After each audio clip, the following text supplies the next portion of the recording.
If you like the video, make sure to like, subscribe, and comment for more videos like this. What's the most unsettling paranormal or supernatural encounter you've had that couldn't be explained?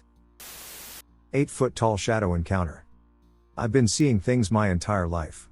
I've been told that I am more spiritually inclined, and I definitely believe so because I can see and hear things that no one else seems to see or hear. Typically, after seeing these things so frequently, none of them really frightens me so much anymore. Until I had an encounter with whatever it was that I saw a couple of nights ago. My partner and I have been together for almost 4 years. Throughout these 4 years, I've always felt so uncomfortable and overwhelmed in their neighborhood. I've always felt like I'm never alone. My partner has told me that the land that the neighborhood sits on was native land and are also war grounds. I always have an overwhelming amount of spirit at night. Sometimes I feel so overwhelmed that I tend to get nauseous. A couple of nights ago, my friends, my partner, and I were standing out in front of the house in the driveway. I started to feel this crazy weight on my chest and shoulders, and I started to get extremely nauseous. I glanced over past the house into a wood line, and there it was, an 8-tall shadow. It seemed to have elongated arms as well. Maybe Slender Man. Ha ha, but seriously, I froze up and couldn't look away. This thing scared me so much that I told my friends that they needed to leave. Whatever this thing was, it felt malicious. I've tried to see if I can find anything on what I saw, but all I keep getting is results for the Hat Man. I did not see the Hat Man. My friends and partner even said that they didn't see it, but they definitely felt it as well. Someone has told us to do a property cleanse. But what scares me is that we don't exactly know what we are dealing with. I simply don't want to escalate the situation further. Anyone have any similar experiences? It's been bugging me for days. The house on Fremont Road. I grew up in the 90s in a typical ranch-style home in the Sonoran Desert. I moved into the house at just 1 year old and lived here all up until I got married and found a place of my own. I had 2 brothers and 2 sisters to share the place with, along with both of my parents. The house was huge. All this extra room allowed for the house to be split into 2 sides, the other side was rented out for extra income. To make an extra room for us girls, they put a wall in between what was once an open concept kitchen and dining room. I was in about 1st grade when I first saw the family. It was summer in Arizona, and if you're from here, you know it's monsoon season. My little sister and I would love to stay up and sneak into the kitchen to look out the window and just admire the lighting and rainy weather. It was almost a nightly ritual where we would wait for my parents to go to bed and then make our way to admire those stormy nights. However, one night was different. I was becoming more aware. Unusual things had always happened in the house for as long as I could remember, but that was my normal. I had been here all my life. It's all I've known. I started to get an unsettling feeling, and I begged my little sister for us to go back to bed. She whined a bit but eventually obliged. We snuck back into our room. My big sister was sound asleep in the middle of the bed, and as we started to get settled, my heart sank at what my eyes saw walk into our room. While I was still sitting up, I saw a father, mother, boy, and girl enter our room and stand at the foot of my bed, their presence as evident as day in the glowing blue luminescent light. The mother was holding a tray, wearing an apron, as she entered her formal dining room, my present bedroom. They looked at me and my younger sister and tilted their head as if puzzling out why we were there. My body was drenched in sweat. I looked over to my little sister, and sure enough, she saw the same thing. We screamed for our parents, and just like that, they vanished. This was my first of many times seeing an apparitions and coming to realize that the things going on in my house weren't quite normal. According to an older neighbor, she claimed that the father ended his wife and kids and then ended himself in that house. I heard this being older, and it correlates with the spirits I saw. I encountered a human-like entity with a large red mouth. For context, I live in Southeast Asia, and this happened many years ago. I was about 9 when this happened. This was not my first experience with paranormal stuff, but it was the most unsettling. During my holidays, my parents sent me off to a short camp at an old school that has a dormitory built within its premises. We later found out the dorm was built near an old cemetery. Everything seemed normal until the evening. I made friends with the other kids there, and unfortunately, one of the girls staying at my dorm room, 2 bunk beds, 4 kids, had to leave as her grandma was in the hospital. This left the top bunk of my bed empty. I found it hard to sleep, being anxious away from home, and was the last one awake in our room. It must have been around 2 a.m. when I started to feel really uneasy. It felt like the safety got sucked out of the room. I was lying down and facing the wall, so I turned around to see if anyone entered our room. Instead, I saw a pale face hanging down from the top bunk staring at me. It's hard to remember all the details, But what stuck with me was its huge red mouth. It looked human except it had an abnormally large blood-red mouth, and it was smiling. Its eyes were wide with what I perceived as glee. The entity did not come any closer to me, but it stayed hanging over the bunk with that sick smile and started swaying. This made me scared to move past it as I sensed it did not have good intentions. I had my phone with me, so I called my parents to come fetch me, as I did not want to spend another day there. My phone's dial pad glitched a few times, but eventually I was able to contact them, and around 4 a.m., the camp leader moved me to another room. I had to stay the remaining 2 nights as it was part of their policy, apparently, but the other 2 nights were peaceful. I spoke to the 2 people staying at my first room, and they said they slept fine. I tried to search up what the entity could be but did not really find a conclusive answer. Does anyone have any theories? Haunting in an old Airbnb cabin in the mountains. I stayed in an Airbnb cabin in the Gold Coast Mountains with some friends. This cabin is about 100 or 200 years old. Many terrifying, unexplainable things happened over the course of the weekend. When we first arrived, the vibe was pretty off, and everyone felt very unsettled, moody, and drained. There were many strange objects in the house, such as scissors on the walls, rusty nails/farm tools used as decor, unsettling masks on the walls, a heart with nails through it on the wall, rosary beads, etc. The first thing that happened was the first night, 2 of us were downstairs, unable to sleep due to feeling very frightened and feeling watched. There was a lobby of sorts separating the front door from the living area/rest of the house. The door leading to the lobby area was suddenly smashed so hard and loud that it rocked on its hinges. The next night we were sitting on the deck/balcony over the forest, trying to recreate the sound of the bang on the door to our friends who were asleep at the time. After hitting the wall 3 times to recreate it, 3 loud thuds were sounded around the corner of the balcony, and a spare chair was dragged. We all decided to move a mattress into the one room so we could sleep together as we felt unsafe. When 3 of us were up there, the window slammed shut. Later that night, when everyone was asleep, at 3 a.m. I couldn't sleep. I saw the window that slammed shut had a shadow moving across it, so I decided to film it. During the video, I see a white figure move into the frame and back out again. I didn't view the video until the following day, but the face was clearly visible. When I finally fell asleep, I woke up to a man standing at the end of the bed at 6 a.m. He was dressed in indigenous clothing, a red, black, and white skirt with a red, black, and white sash, holding a spear and scowling at all of us. I absolutely panicked because I thought it was the Airbnb owners, and I woke up my friend who was in the bed next to me. She didn't see him, and eventually when I looked back, he was gone. I ended up feeling extremely nauseous and asked my friend to leave early with me. As soon as I got about 1 kilometer away, I felt perfectly fine. So, recently I just started remembering the many creepy experiences I had as a child. But I never truly realized how unnatural they were until I got older. Thought I would open up about them. So the first of the many weird experiences was when I was 6. This one by far was probably the creepiest and scariest one I can recall. So, it was your average night. I don't remember anything from earlier that day. I was upstairs in the bathroom, having just cleaned up before dinner. I opened the door to exit the bathroom and enter the upstairs hallway. At the end of the hallway is the door to the attic, to the right of that is my parents' master bedroom. The minute I look down the hall, I'm about to turn out the bathroom light, and that's when it happens. There was a figure at the end of the hall in front of the attic door. It was a completely blacked out shadow person, I guess. But he looked exactly like my dad. Same height, everything, just without any discernible features or details. Except for one thing. My dad wore glasses, and as I'm looking at this thing, it was as well. But the area where the clear lenses would be was completely white. Also with no discernible details except for the shape of the glasses.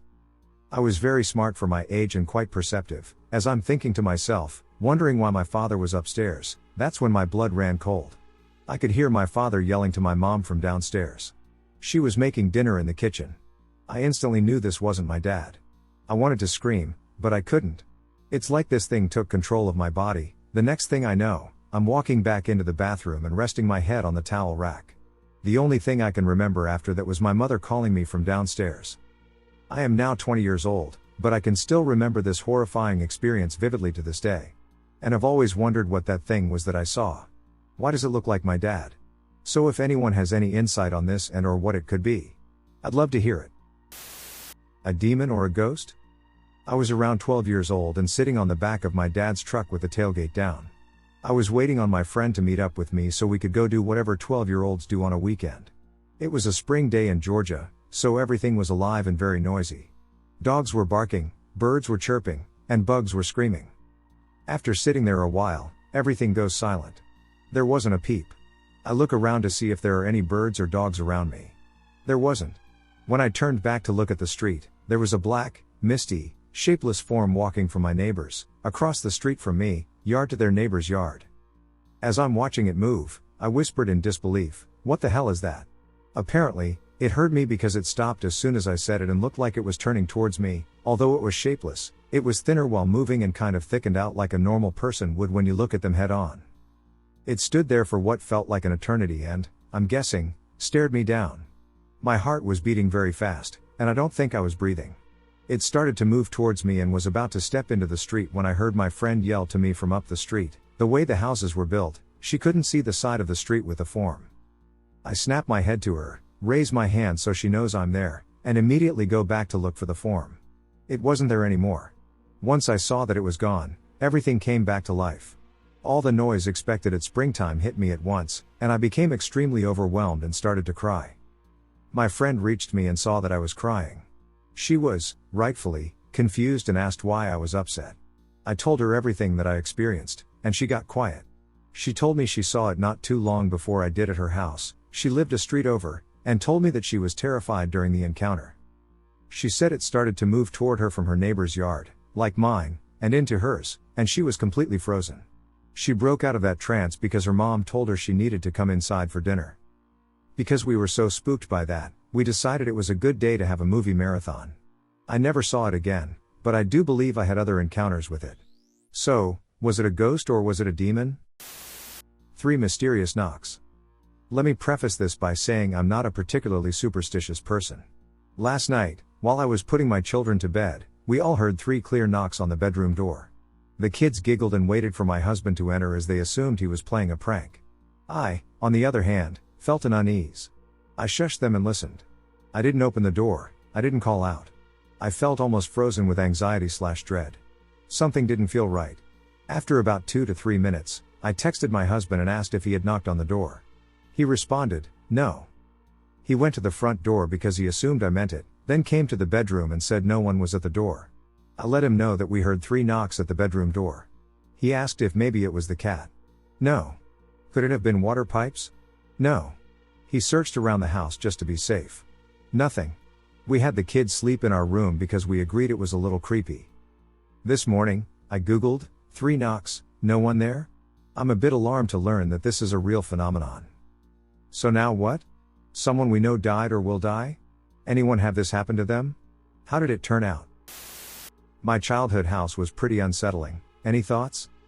When I was a child, we lived in a pretty big, kind of old house. It was pretty normal most of the time, and we were never disturbed to a point where we wanted to get out of there. Still, there were some events that really frightened me as a child, and I later also found out my family members also experienced some weird things.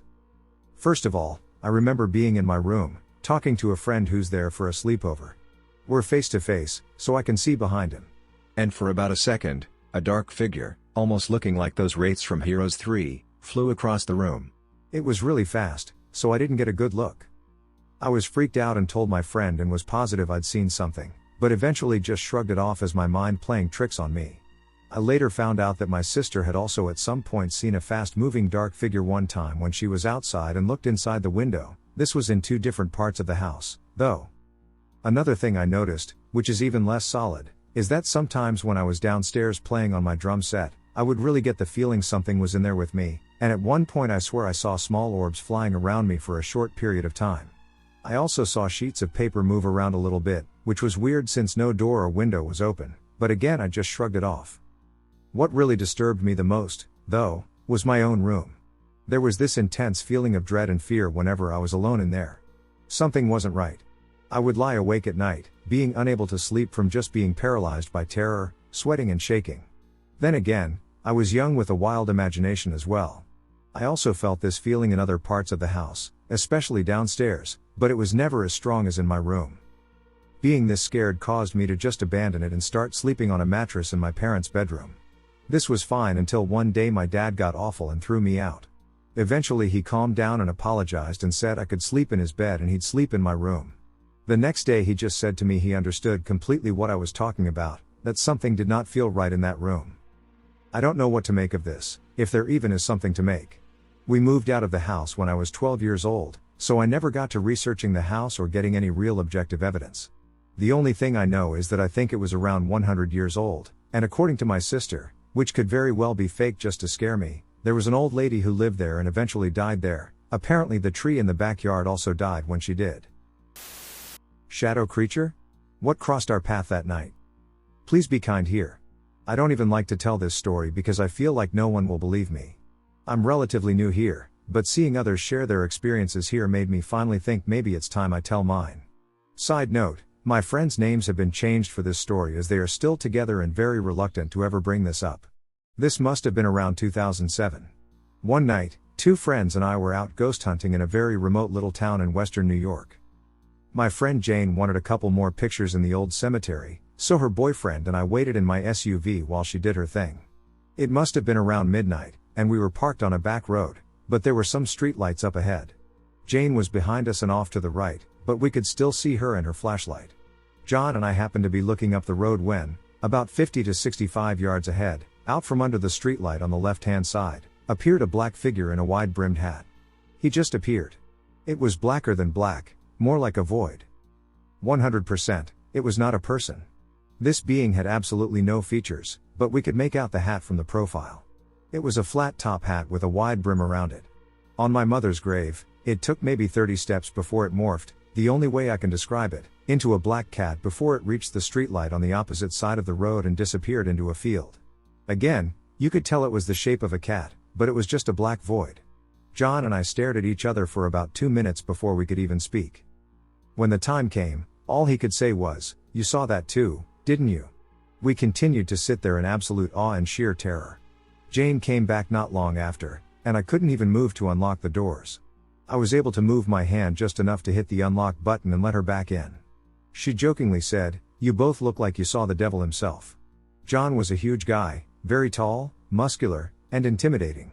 I looked back over, and he was shaking and in tears. All he could say was cat. I tried to explain to Jane what had happened, but I struggled to even talk. It was about a 35-minute drive back home, and I can remember Jane saying things like, "This isn't funny anymore.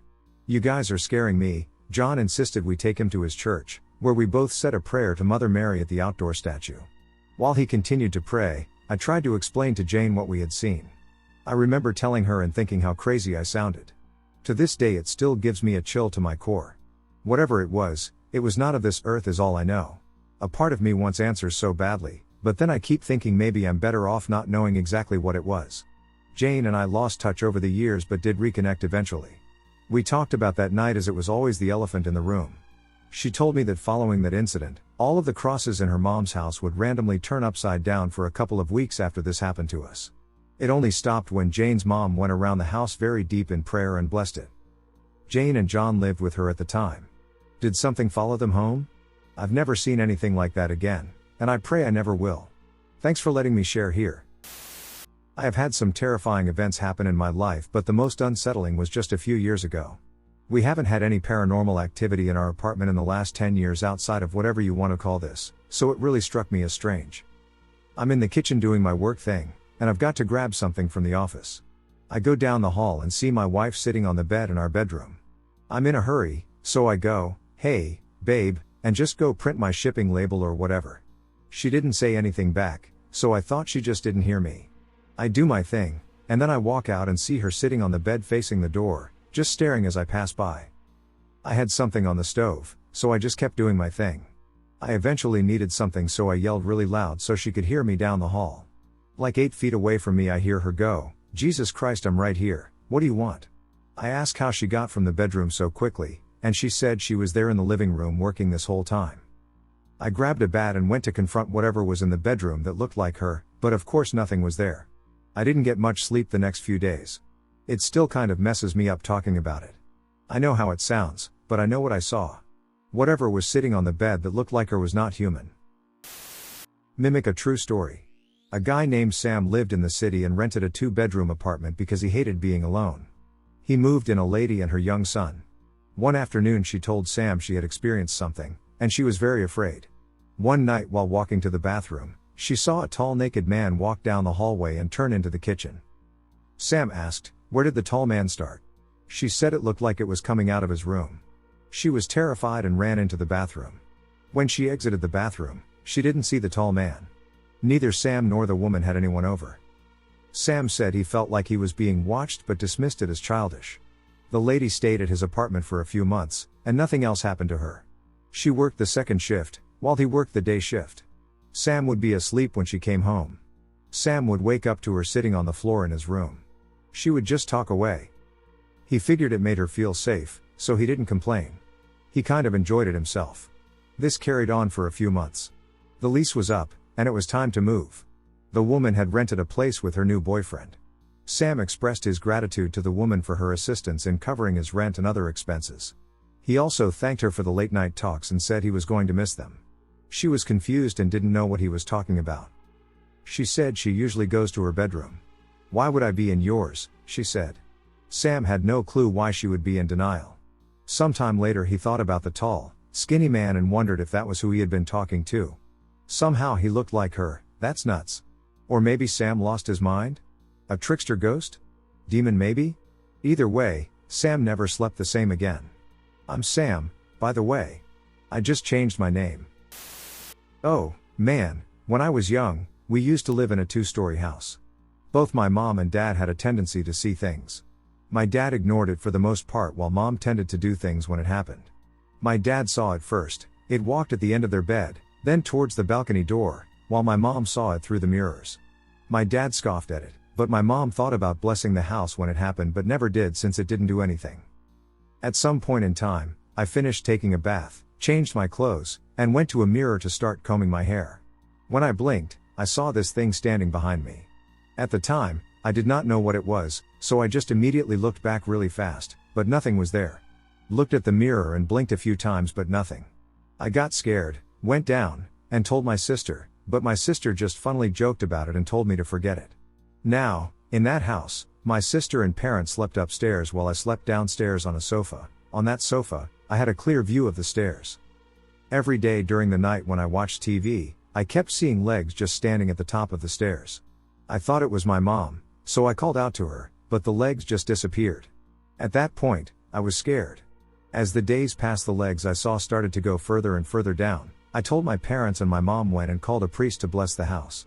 Before the priest arrived during the night, I woke up, and as I opened my eyes, I saw something that I could never forget. Something was standing next to the sofa, leaning towards my face.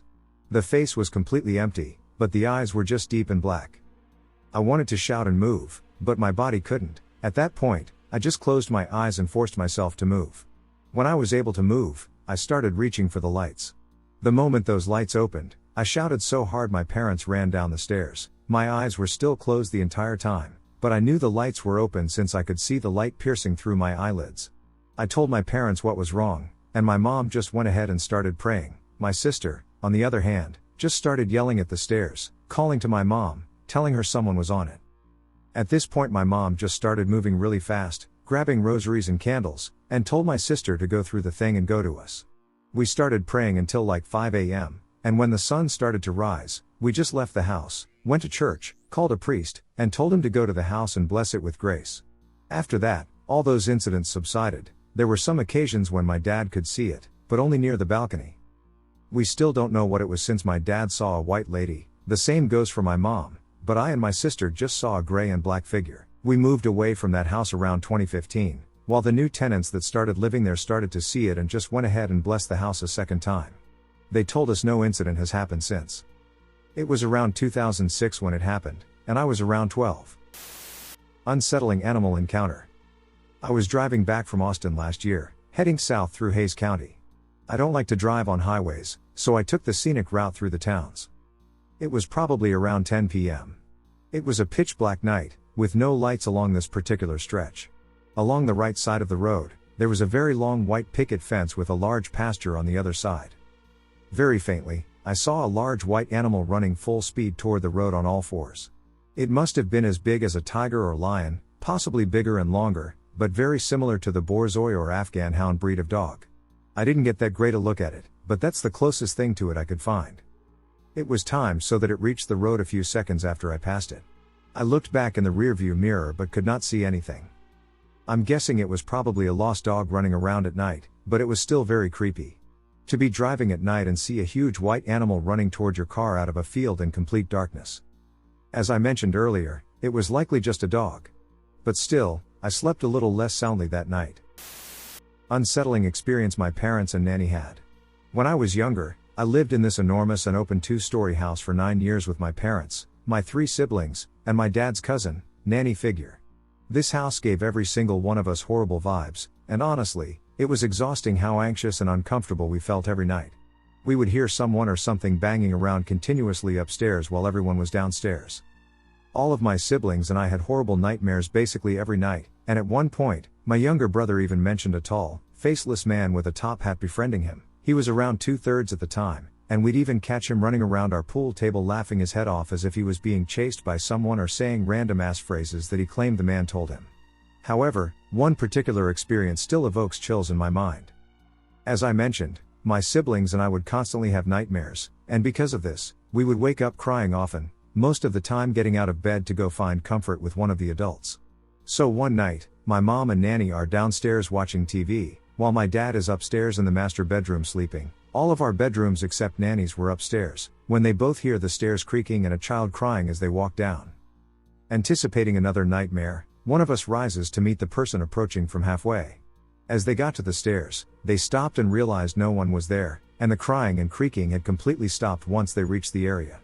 Confused, they go upstairs to check our rooms, finding each one of us dead asleep with no signs of crying or anything.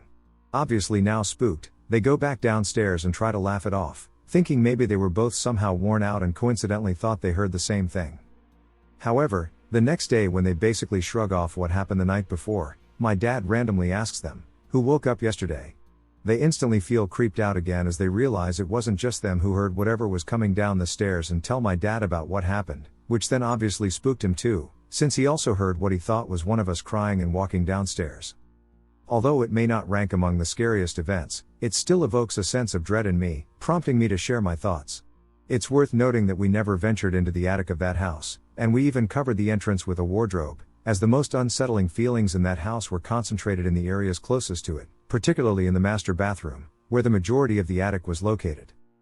Bonus, my family was not alone in having unsettling experiences there, and my dad found that something was in that house when he picked up mail after we moved. The dad of the family that moved in actually asked my dad if we felt weird in the house or heard random noises throughout the day, to which my dad straight up told them yes, lol.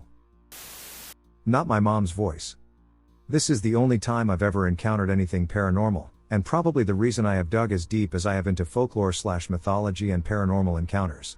It still freaks me out to think about it, and even with my research into it, I'm still not sure what it was that I heard. If you want to look into what it might be, I live in the Midwest, a rural area, closer to Chicago than to Ohio. I've thought myself to be at least some sort of clairsentient for a long time, even before I started seriously considering the possibility of supernatural beings, because I can feel things, like emotions, auras, and presences, very vividly.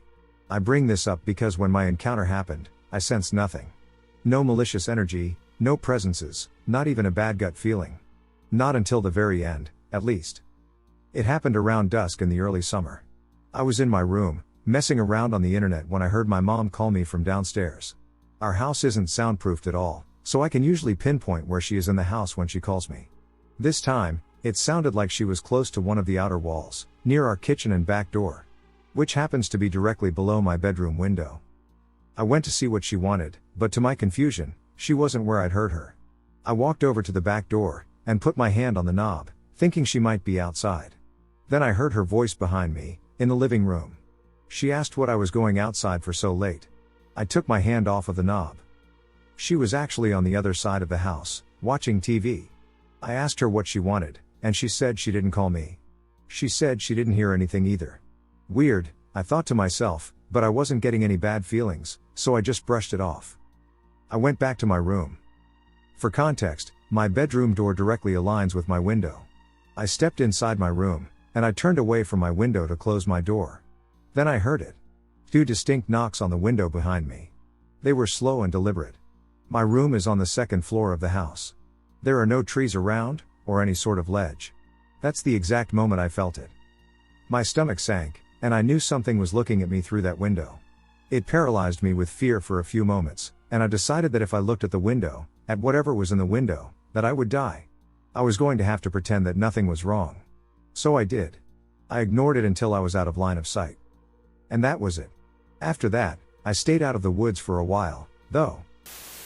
Black shadow figures are peeking and walking in doorways. My son, 13, often talks about seeing black, shadowy, human-like figures. They are tall, above 6 feet, they are black shadows of human-like figures. They are normally standing in the doorways or peeking from them. I asked him if they try to interact with him, and he said no, they are just walking around, and when he blinks, it's gone. So he sees them until he blinks. He just sees them either standing or walking around the doorways. He has seen them in our current and previous house. He has seen them in some restaurants and at one of our friends' houses. Anyone know what this is? Big hairy scary. So when I was a kid, there were several moments that I prefer not to remember. One of the main ones was the fact that when nobody else was in the house, I would hear footsteps thumping diagonally from corner to corner in the ceiling of my bedroom. Our house was a one-story with a pretty weird layout. It was a giant donut with an atrium in the middle. The footsteps would heighten my fear at first, but over time, being told it was the wood creaking or house settling, I just grew numb to it. Eventually, it intensified into doors closing in my bathroom. I was a messy kid and shared a bathroom with the bedroom at the corner of the house my sister stayed in. Because of my mess, she never would go into the shared bathroom and instead used the guest bathroom near the laundry room at the other corner of the house. Every time I left the door open, on accident, mind you, because this got old pretty quick, while I was sitting in my room, that door would slowly close and latch shut, of which took a little bit of force, so it always made me jump. For a while until I got conditioned to that and decided not to care. The events never happened at the same time. The footsteps came to an abrupt end around the time that the door began its cycle. My closet was especially bad. I stacked things in there to try and fill it because there would be random knocks and movement in it constantly. All of this I grew numb about and just ignored because if I didn't, it would wreck my nerves. At night I would use a small fan and my sheets to make an impromptu bubble tent that I slept in so I didn't see anything, and the fan drowned out the sounds perfectly fine. Except the pulling of the sheets and the little sense I had that something small was climbing my bedframe at times. I would kick out at where I perceived it and never make contact. Thank goodness lol. Either way, as a kid with sleep issues, I would wander the house in the middle of the night when nobody else was awake. This presented a problem over time. At a certain point I started running into what I would call a shadow person. It was not completely formed as the outline of a man or anything, but it would take up the entire hallway and block all light. We had floodlights mounted high in the trees around our house, and the hallway window I could always use to navigate at night as it let in just enough light constantly to make not turning on the lights necessary. When the shadow was there, the end of the hallway was always just an inky black nothing with the actual glow from the window around the form reflecting on the high gloss white paint. This would cause me to do a 180 and just not get a midnight snack or glass of water. I was fine with that. There was one point, however, when I rounded the corner quickly and walked directly through it. I didn't anticipate it and was at a fast stride when this happened. I didn't see it coming. I rounded the corner and looked up right as I passed through it, and it was damn cold inside, and I emerged on the other side of it, turned around, and it was gone. The moment I was totally inside of it, my eyes felt icy cold, and it was like standing in a meat fridge but more penetrating, if that makes sense. Like a blast cooler perhaps, but right as I came out the other side, it was 74 degrees again. My parents liked it warm. This moment is engraved above all others, but that's totally not the weirdest part. I had chalked all of this up to an overactive imagination because that's what my parents kept beating me down with. I always shrugged these things off as wow, I must have problems with my vision or my brain is so weird until the day I had total verification. Another kid in my neighborhood that I never particularly liked, as we had a sort of rivalry, was over in my driveway one evening, and we looked towards a woman's house that always illuminated the front of her white pillar house with ground floodlights. Standing between the damn house and the floodlights was the shadow. He pointed and said, "Dude, you see Big Hairy Scary?" And I was like, "Yes, I've seen that thing before. A lot." He then admitted he saw it all the time as well. We were both around 15 at the time. After that, in later years, we would joke about Big Harry while drinking ill-begotten beers. Glad I moved far away from that neighborhood. A few tales about my neighborhood. Growing up in my childhood home, my friends and I spent a lot of time in the ditch between my neighbor's house and mine. We would do a whole bunch of things like crawling through the drainage pipes, only when sunny, of course, playing in the ditch while it rained. It was super fun when the water built up, and other forms of tomfoolery. One day, I was hanging out in the ditch with a couple of my friends when we heard this whistling. We all got quiet for a moment and listened very hard. It was getting closer and closer while we all looked around, panicked, trying to figure out if it was someone messing with us. We all got out of the ditch, looking around everywhere, and didn't see anyone. Soon, it sounded like the whistling was coming from behind us, and we booked it to my house. We all took a few minutes to settle down and were still looking around to see if it was someone's older sibling being a jerk. We never saw anyone. We all discussed how scared we were and how it felt like the hairs on the back of our neck stood up the closer the whistling got. We never saw anything, and we never heard the approach of anyone that might have been whistling. Once, my mom and I were taking a walk around our neighborhood to get out of the house for a little bit. We were a couple of streets away from our street and walking next to the local park. It was midsummer in the middle of Georgia, so the temperature was about 95 degrees. I don't know why I agreed to walk. I hate sweating lol. We were just chatting about different things when both of us went silent as we walked through an ice cold spot. It was 2 seconds at the most, but the change in temperature was very jarring. We get through the spot and walk in silence a bit further down the road. I break the silence first and ask if she felt the icy spot back there. She looked at me and nodded her head and said she also felt like we were being watched and weren't supposed to go through the spot. The mood had drastically changed, and we decided to end the walk early and go home. Lastly, a bunch of friends and I were at the neighborhood park and being your typical obnoxious middle schoolers. We were sitting around the picnic table area and were laughing and joking. My younger sister was there, and I happened to be best friends with someone with the same name.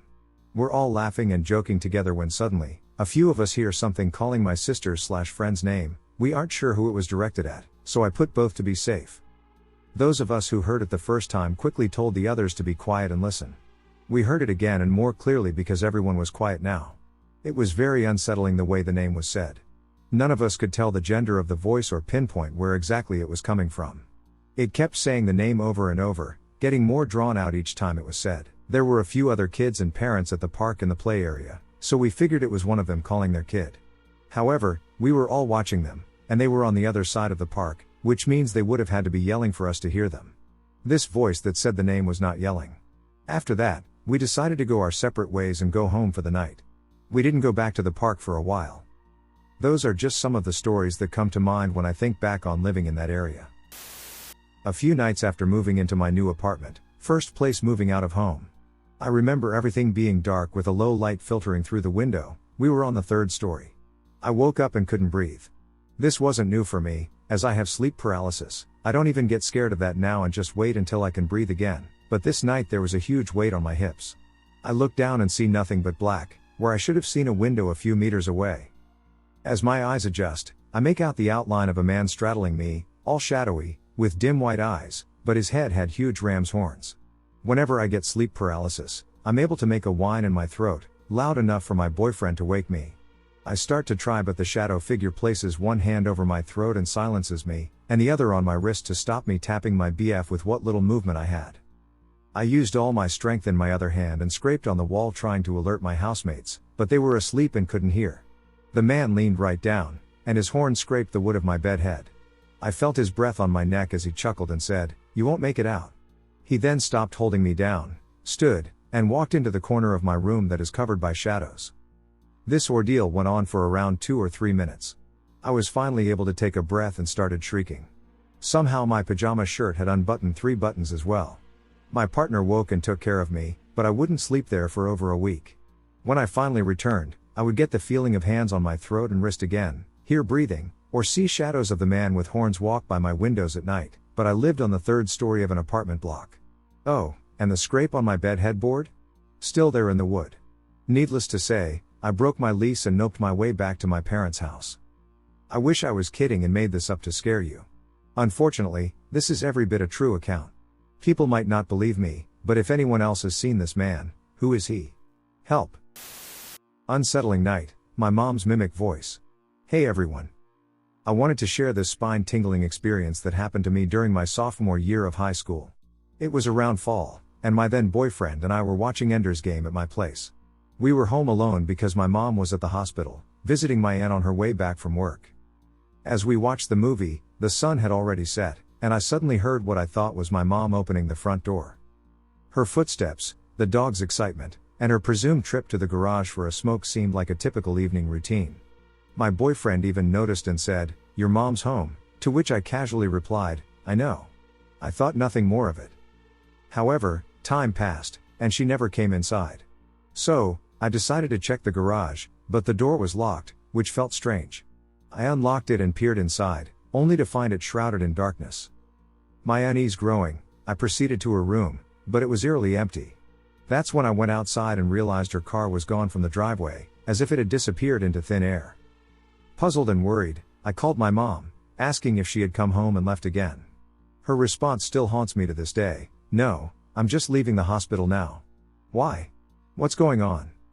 I shared what had happened with my boyfriend, and we were left bewildered. To this day, I can't explain exactly what occurred, but I know for sure that it wasn't my mom who entered our home that night. It's a chilling mystery that lingers in my memory. Has anyone else experienced something similar or have any insights into what might have happened? Saw some weird little crawlies when I was a kid in our old house.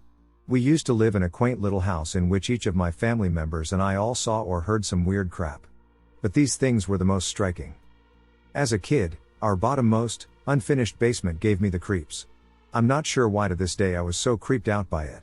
Over time I became adjusted to it and played there quite a bit, but every now and then I'd hear or plain sense something that would send me barreling up the stairs. Overactive imagination? Maybe. Or, as a Christian, I'd say it could have been the Holy Spirit warning me. One day I was just hanging out in the basement, near our gym, or area where we just put a bunch of exercise equipment in one spot. As I was standing there, I noticed some little things in the corner of my eye. Running. I could see they were little white bipedal creatures. They were shaped like starfish but ran on 2 legs. I looked over, and they weren't there anymore. Disappeared into thin air. I could swear that wasn't the first time I saw things like them before, either. I think I've seen things like them before that incident and after as well. The closest thing I've chalked them up to being our Fresno night crawlers, but they don't exactly fit the description. So, yeah. I still think of them a lot every now and then. I find them deeply unsettling. I always thought I just had a crazy imagination when I was a kid, but when I think back, I realize that I had actually seen some crazy shit. I was living in Southern California with my dad, and I was probably about 4 to 6 years old when we lived in this particular house. I remember being freaked out by the monsters. I would be trying to go to sleep in my room. The door was always left open a crack, my parents' room down the hall. I would always see these 2 shadowy figures peering into my room. They never entered the room. Just looked in at me as if they were curious but too afraid of me to actually get any closer. They were 2 boys, late teens. Brothers. I don't know how I knew that, as I never saw any features on either of them. They were just black shadows. For years I just thought it was my imagination until I thought back and realized that I had never experienced that in any other situation or environment. Only in that house. If it was my imagination, I would think that I would have imagined it no matter where I was.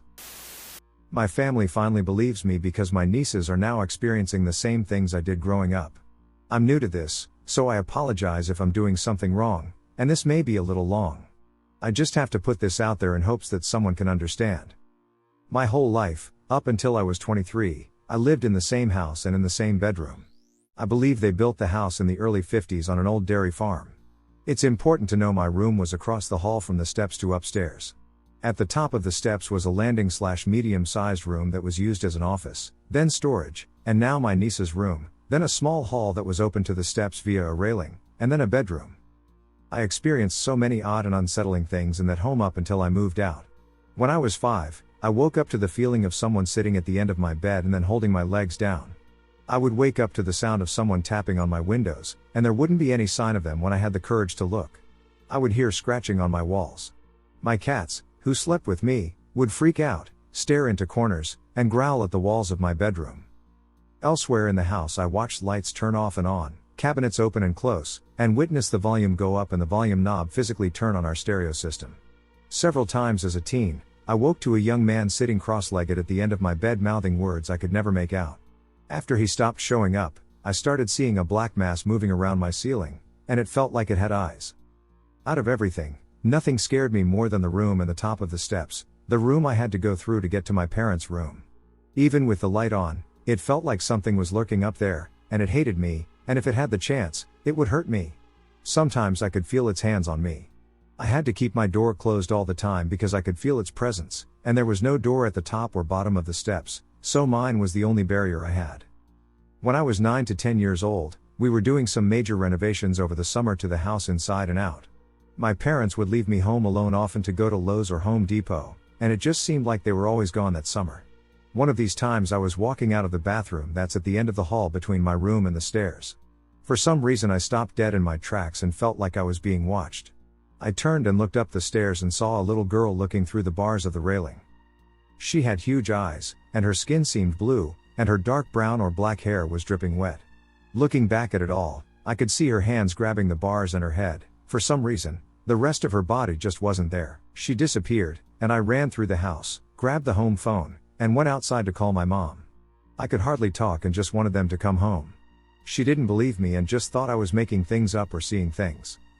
My parents rarely believed me. My dad never wanted to hear it, and my mom just always said ghosts couldn't hurt me, and she never saw what I did or felt the presences like I did. It was incredibly frustrating my whole life feeling like I was crazy. Even as an adult she wouldn't believe my experiences. Now my brother owns the house, and he lives there with his wife and their 2 daughters and 3 boys. My parents still live there as well. My nieces started waking up when they first moved in, saying there was something terrible in their room, the room at the top of the steps. They said it would hit them, and sometimes one or both would wake up screaming with bloody noses, saying a terrible thing in their dreams hit them in the face. We used sage in the upstairs area, and the bad activity seemed to stop up until a few weeks ago. My brother and sister-in-law now have the upstairs room that used to be my parents', and they keep the door open to keep an eye on the girls. A couple of weeks ago, my sister-in-law woke up to the shape of a man standing in the doorway. At first, she thought it was my brother but realized he was lying next to her. She started to notice he seemed to begin filling the doorway so she couldn't see out in the hallway and into the girl's room. She couldn't say anything but kept hitting my brother, and when she finally turned and shook him awake, the figure had disappeared. Then last night my nieces were sleeping at the foot of their parents' bed, probably because they were scared to sleep in their room down the hall. My 9-year-old niece woke my sister-in-law up crying, saying there was a girl with wet hair standing in the hall with a big man behind her. My sister-in-law kept trying to reassure her, and my niece kept repeating it was real because she could see the girl's big eyes. I told my sister-in-law what I had seen at her age and experience my whole life, and she and my nieces have all had similar feelings and experiences. I don't know what the evil presence is upstairs. Whether it's the girl or man that they're seeing. I've never seen that man they describe. I've only felt an evil presence and seen the girl upstairs. I just know for sure something is not right with that house, and it manifests to girls and young women. Thanks for listening. It feels good to finally put it out there and share it with the world. Something is messing with my mom and me. So I'm hoping for some advice, or maybe some fresh eyes on a situation we've been dealing with for a while now. To set the scene, my mom and I reside in a small Australian town known for its haunting reputation among the locals. I doubt that there is a single individual in this room who does not have a story about the White Woman of Main Street. The house we live in is old but not as old as some of the places here, and for the last 7 years the only strange occurrences that have happened in my house are a ghost cat that hangs around the kitchen and sometimes my bed. Since about July, though, things have really ramped up and feel somewhat targeted. The first time was when I was up late and cleaning the kitchen for an inspection. I've got a long kitchen that's connected to the lounge room. I had music playing on the TV and was sitting at the far end of the kitchen cleaning the oven. I could hear my mother singing in the lounge room to the song that was playing. It is one of her favorites, so it would not be unusual for her to come out to listen to it.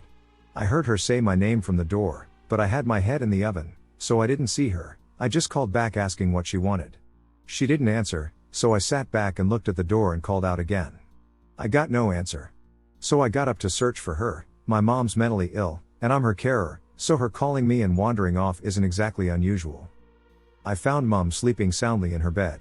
The next day she said she had slept through the night and hadn't woken up at all. Since then, our milk keeps leaking, and we can't find holes or splits in the carton. Candles that are lit sometimes burn way too quickly.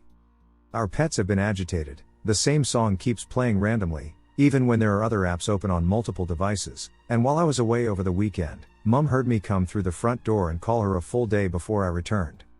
Any thoughts, feelings, and ideas are welcome. The little girl. When I was little, we moved around a lot, only staying for about a year or two, then getting up and finding somewhere to go. We eventually settled into a nice 3-bedroom apartment, but it wasn't until about a week after we moved in that things started to feel a little unsettling. It was bedtime for my sister and me, But the strange thing was that, unlike every other place we've lived in, I never once instructed my mom to leave the light on until we moved into that apartment. I always felt as though someone was watching us from behind our door. The thing is, it didn't show itself till about a week of us being in that room, but when it did, I was scared shitless. It was a little girl. She looked to be a little older than me. She appeared gray, as if she had just stepped out of a black and white TV show, and had long hair.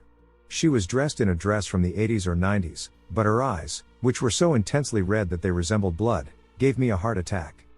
She began to approach me with a spooky, broken leg gait, glitching every 2 seconds and leaving footprints in her wake. In my head I was like, I'm seeing shit again, but she got so damn close to me we were face to face, and I felt her breath on me. That's when I knew that what the duck I was seeing was real, so I did the only logical thing to do. I bolted into the bathroom and was about to exit the restroom, but she was right in front of me, and I turned around and ran out of my room and started to knock fiercely on my mom's door.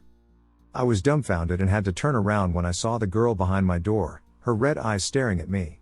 I knocked, or more accurately, banged, on my mom's door, telling her that there was someone in my room. She didn't believe me, which saddened me because she was at least a few feet away from me. However, I was unfazed and ran into my other sisters' and brothers' rooms. I slept in that room and never set foot in it again until we moved. I sensed something was off when I experienced extreme discomfort in a room or the entire house. It's as if the house, or a particular part of it, communicates with me through emotions, and I'm adept at identifying when someone or something is off. Thank you for listening. Never going back to Connecticut. I've been listening to a lot of stories on here lately, and it made me start thinking about some of my own paranormal experiences. This story is 100% true, not a whole lot to it, but it is one of the most viscerally horrifying things that has ever happened to me. Back in 2016 I was in a long-term relationship with this girl whose family lived in a small town in Connecticut. We'd been dating for a little over a year, and I'd met her parents a few times, but this was our first time actually driving down and staying at her childhood home. I was already a little nervous about crashing with her parents and making a good impression, but she assured me everything would be fine. The whole drive down was incredibly scenic, and the town itself had all the usual trappings of a cute colonial town. We pulled up to the place, and it's this beautiful 3-story old house half sitting on a hill overlooking a big green yard. Her parents greeted us and were super welcoming, leading us into an open foyer with a dark wooden staircase. The house was clearly very old, but in a nice, cozy sort of way. It had clearly been remodeled from those old school New England homes with some slight modern touches. My ex said we'd be sleeping in the guest room upstairs because her childhood bedroom only had a skinny single bed. She made sure to qualify, though, that her house is sort of haunted, and the guest room is where most of the ghost activity had centered around. I asked her to clarify what that meant, and she said her brother had slept in the room a couple of times and weird stuff had happened while he was in there. She didn't really elaborate any further, and in a way, I could tell she was trying to downplay it or not freak me out. She did say, though, that pretty much everyone in her family had one strange experience or another while living in the house. When her dad was remodeling the kitchen, he was home alone working and sat down to take a break. While he was sitting in silence drinking some water, he suddenly felt a hand strongly grip his right shoulder from behind. He jumped out of his chair and looked around, but no one was there. He's a completely normal, non-superstitious guy, and when I asked him about it, he said he thought a spirit was trying to warn him not to make changes to the house. Another time my ex was home alone with her dog watching TV downstairs, and all of a sudden she heard loud banging footsteps walking down the hall upstairs. As the footsteps continued down the hall, she could swear she heard someone banging on the walls, slowly approaching the top of the staircase. Her dog ran to the bottom of the stairs and started barking like crazy. She grabbed her phone, grabbed the dog, seeing nothing at the top of the stairs, and ran outside. She called her parents and called the police while watching the house from the sidewalk a little ways away. From where she was situated, she could see both entrances to the house, and the way the windows are set up, you couldn't jump out a second-story window without breaking your legs. The police searched the place and found no one, and her family chalked it up to a ghost. There has also been some smaller spooky stuff that has happened, like their attic door closing on its own. Even if they put a chair in front of the door when they go up to get something, they'll come back down the stairs to find the door closed. For some reason that irked me the most, and I refused to go up there. Anyway, the actual experience I had was my first night staying there. We were settling down to go to bed in the guest room, and I remember being slightly bothered by the lighting in the room. It just felt off or slightly uncanny. It was both very bright and dim at the same time. I figured I was just tired, and we climbed into bed and slowly nodded off to sleep. Now I don't know if I was dreaming before this happened, but in the middle of me being asleep, a woman appeared in my dreams. She was violently angry and started addressing me directly. She showed me people in my life that I loved, my ex, family, and friends, and she started putting broken glass into their gums, scraping against their teeth. I was just frozen in the dream, I couldn't even react. She told me that she was going to torture and kill everyone I cared about. She promised me that everything she was saying was very real. I tried to wake up and was mentally struggling against whatever grip she had on me, and for a second I did wake up. I was in bed sitting in the darkness, and then somehow the woman transmuted from the previous dream to this new one and screamed, "You will never escape." I woke up, for real this time, bolting upright, screaming, and violently shaking. This woke my girlfriend up, and she immediately tried to calm me down, asking what was wrong. I started crying, trying to recount to her what had just happened and how viscerally real and ducked up it was. She reassured me that it was just a dream, and I slowly started to calm down a little. I was genuinely afraid to go back to sleep, but we ended up somehow being able to nod back off, and I made it to morning without any other incident. We stayed at the house in that room a couple more times over the years after that, and I never had a dream like that again. You could probably chalk it up to the power of suggestion, being in a new place, being told that the guest room had ghost activity, but that is the only time before or since that I've ever had a true night terror or woken up screaming. I have never had a dream that even approaches the level of intensity of that one. I honestly don't know what to make of it. It's probably just my brain freaking out, but as a first-timer in that house, it felt like a warning. When I was young, probably around 7, we lived in a house on a dead-end road, and across from us was a large apartment complex. I was friends with 2 twin boys, my age, and their dad was the super of the apartment complex. This comes into importance later. One night I awoke, and my room had an odd glow. Like a reddish glow that somewhat illuminated my room enough to vaguely see my surroundings. At the foot of my bed stood a tall, cloaked figure. I could not make out any features on this figure, but just a black silhouette of a hooded figure that resembled medieval monks' cloaks, the kind with the peaked hood. I was frozen in fear. Finally, after what felt like forever, I was able to dive under my covers and scream bloody murder for my parents. When my parents got to my room and I emerged from the protection of the covers, the figure and the glow were gone. Fast forward a few months. A bad storm hit our area. Behind the apartment complex across from my home was a feed and seed store. During the storm, this store was struck by lightning and caught fire. It was a huge fire. I can remember looking out my window and seeing the glow from the flames beyond the apartments and what appeared to be a dark tornado of smoke. Come to find out, this store had been illegally storing large barrels of pesticides and chemicals in their basement. The entire neighborhood needed to be evacuated, and quickly. My family quickly gathered some possessions, and we booked it out of there as fast as possible. My friends, the twins, their dad stayed behind to evacuate the tenants of the apartments and make sure everyone got out safely. He was one of the last to leave. We were not allowed back to our homes for almost a week following the fire. What we came back to looked like a deserted wasteland. All of the grass was dead and a nasty brown color. Trees were wilted and dying. Any small animals, like rabbits left in a backyard hutch or small animals kept in indoor enclosures, like hamsters, were all deceased. It was obvious that whatever blew up and burned in that feed and seed fire was truly hazardous. Then a few more months go by, and people start getting sick. Not a little sick, like cancers and leukemia sick. My friend's dad ended up being diagnosed with aggressive leukemia, and after a very brief fight, he passed away just 2 months after being diagnosed. He was Catholic, and his service was held in a grand old cathedral in our neighborhood, the kind with those large, beautiful stained glass windows depicting different saints and scenes and wrapped around the church. The way the windows were from the inside, each row of pews looked to their right or left and was flanked by a window scene. During the service I look up and to my right to peek at the window above our row. My heart froze. The window background had hues of red and pink glass. The main depiction on this glass panel was that of a large hooded/cloaked figure. I don't know how or why, but I immediately knew this was the same figure from my room. I somehow made it through the service, and on my way home I told my parents and asked who the figure in the window depicted. They were not religious and didn't know but stated it was most likely a saint. They didn't seem to take much stock in my assertions, and it was dropped. I don't know if I received a warning or a premonition. I truly believe my family was directly affected by this fire as well. My father became fully disabled 2 years afterwards, almost stroke-like severe symptoms, but not a stroke. The doctors could not pinpoint a definitive diagnosis. I have spent a lifetime with chronic illness, autoimmune disease, and have had to have many benign tumors removed over my life. My luck finally ran out, And my latest tumor ended up being cancer. I wonder if the visitor was a warning. I'll never know. But it was truly a scary experience I will never forget. It was crawling in the hallway, and then it stood up. I figured I'd share some of my experiences to see if anyone has had anything similar happen to them. I'm a 35-year-old male, and I currently live in Phoenix, Arizona. I'll try to make this brief and go over a few of my experiences. The first time I can remember anything like this happening to me, I was probably around 15. My family was in the process of moving into a new apartment. Not much was left in our old place besides the essentials, my bed and television. I had decided to stay the night by myself so I could watch the basketball game. Everything that night seemed the same as it always had. I remember watching the game and opening one of those family-sized Doritos bags. I set the bag down after I ate a few chips, and a few moments later the bag flew halfway across my room. I picked the bag up and went back to watching the game. I didn't think much of it that night.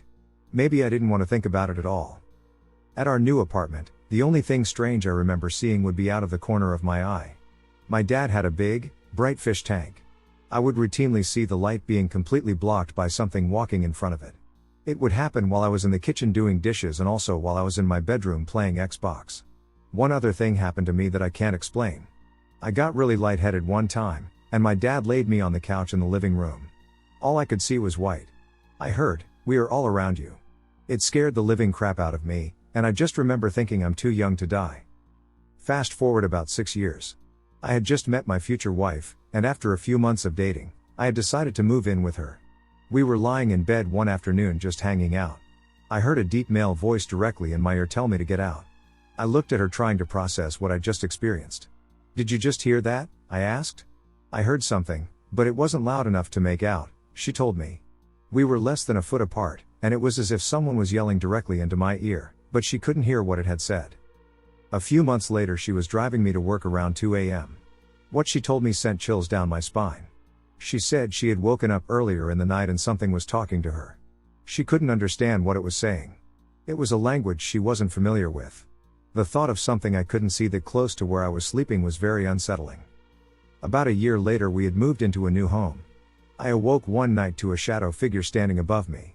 I reached out to grab what I perceived to be an intruder, and it stepped back and disappeared. I never went back to sleep that night. On another occasion, I was alone in the house on my tablet that evening. I was lying in bed with my bedroom door open. I heard footsteps in the hall coming towards my bedroom. There were two problems with that, the first being I didn't believe anyone else was in the house, and the second was I should have heard the footsteps long before I did. They started halfway down my hallway. I watched the door, and a few moments later a tall shadow figure passed by. I got up again, thinking there was someone in my house who shouldn't be there. Both rooms outside my room had their doors closed, and there was nowhere else to go. I opened the bathroom door, and it was empty. I opened the door to my spare bedroom, and it was empty. 6 years later, I find myself in a new house with a new experience. It was late one night, probably around 11 p.m. My wife was asleep in our bedroom, and I was sitting on a bed in our spare bedroom with the door open. From where I was sitting, I could see down our hallway. It was dark but not pitch black. As I sat there scrolling on my phone, something out of the corner of my eye caught my attention. I looked into the hallway, and it was empty. I went back to whatever I was doing on my phone. A few moments later I find myself seeing the same thing. I look, and nothing's there. So now I'm back to my phone, but this time I'm trying to focus out of the corner of my eye and figure out what is going on. I see something crawling in my hallway. It's about 10 feet away from where I'm sitting. I look, and nothing. I go back to my phone, still trying to view it from my peripheral. Now I see it stand up. It's a woman wearing a white dress. It's walking in a circle, and I'm trying to process what's happening. Just as it reaches my door, I switch on the bedroom light, and it vanishes. Now I'm sitting there wondering if I just imagined it. The hair on the back of my neck is standing up, and my heart is beating out of my chest. I was about 10 years old and was down the street at my friend's house. One was a grade below me, and he had a brother a grade below him. We decided I was going to stay the night at their house, so the three of us were walking up to my house to get some things. It's a suburban neighborhood in a good part of town, and it was about 10 p.m., so it was completely dark out. We're walking up the middle of my street talking when we hear something to our left. We see what looks like the silhouette of a man, about 6 feet tall and maybe 180 pounds, scaling up the front of my neighbor's house without any problem. This makes it sound silly and less scary, but think of Spider-Man, How he effortlessly scales up buildings. It gets to the roof, and it turns its head towards us. It has bright red eyes. The three of us were paralyzed in fear. It turned back around and went over the roof into the back of my neighbor's house, out of view, and we heard it knock over his old school metal trash cans. I'm not sure how long we stood in the street, but it seemed like an eternity. Sometimes kids see something they're startled by, and they play off of each other's fears and make the story scarier, but I remember when we went into my house, two of the three of us described the same thing at the same time. I still talk to these two people almost 2 decades later, and we still recall the story the exact same way. My grandparents' basement. I grew up in a farming town, a small community in Kansas, approximately a mile wide. The town, still paved with brick roads, was home to a single blinking stoplight. The history behind the town? It was a major hub for medical treatment during the Civil War. Anyways, my grandparents lived across town, and I spent a good amount of time with them. I tried to remain upstairs. Downstairs, left in the process of remodeling, is a capsule stuck in time. It's been left behind after my uncle's tragic death at 24. He suffered cardiac arrest while at work. His bedroom in the basement brought forth too many memories for my grandparents, I think. I remember always feeling as if something was watching me. As a young child, I swore I heard laughter. An unsettling laughter. I would get extreme stomach pains. The second I returned upstairs, I felt a weight lifted. I avoided it. Then, my teenage years came. I found myself curious. I spent a decent amount of time lying in the dark, hearing the door beneath the staircase open and close. It was an old room made of stone under the staircase. I then heard footsteps making their way around the circular layout. Room to room. I felt paralyzed with fear. I mentioned it to my oldest brother, figuring he would rationalize it somehow.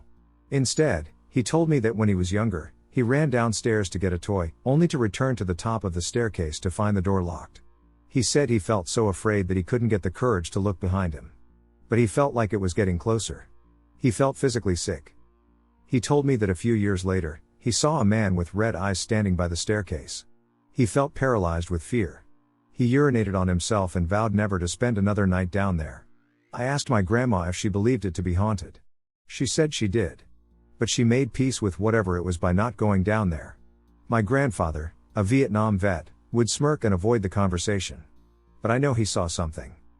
16 years old, I'm upstairs at my grandparents'. I wake up at 3 a.m. I hear footsteps in the hallway approaching the living room. I felt uneasy. I saw what appeared to be my deceased uncle. I still felt uneasy. I turned to my brother, who was asleep on the couch. When I looked back at what appeared to be my uncle, I saw him with red eyes. Sharp teeth. A gritting teeth-like grin. It wasn't my uncle. I looked at my brother, whose eyes were wide open. It was like he woke at that moment. We called our dad and made him get out to grab us. My grandma tells me that my uncle used to talk of a dark presence down there. Remember, his high school bedroom was down there. She said that the man with sharp teeth would visit him at night in his dreams. He experienced sleep paralysis, or so he believed. He saw the tall figure watching him at the end of the bed.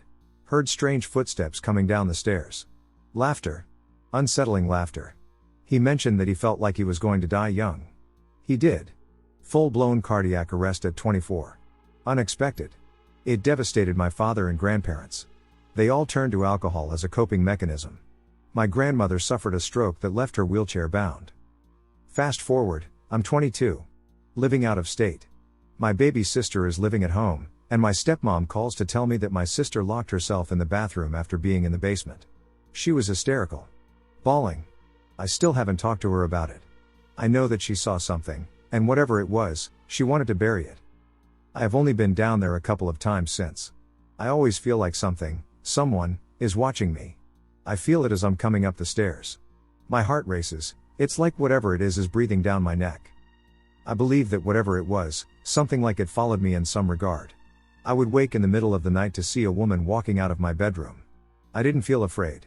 I saw her on multiple occasions. I have not seen her lately. But how do I wish I could? I believe that the land there held some really dark history. I am nearing 30, and it is still something I think about frequently. Anyone else experience anything like this? Do you still feel a presence, occasionally? I saw my dead dog, or something that pretends to be him. Growing up, I had a pet dog named Macky. He was my mom's dog from a previous marriage, and we shared custody of him with my mom's ex, alternating who had him every week or so, I can't remember the timing well, as I was a child when this happened. Monty died when I was 6.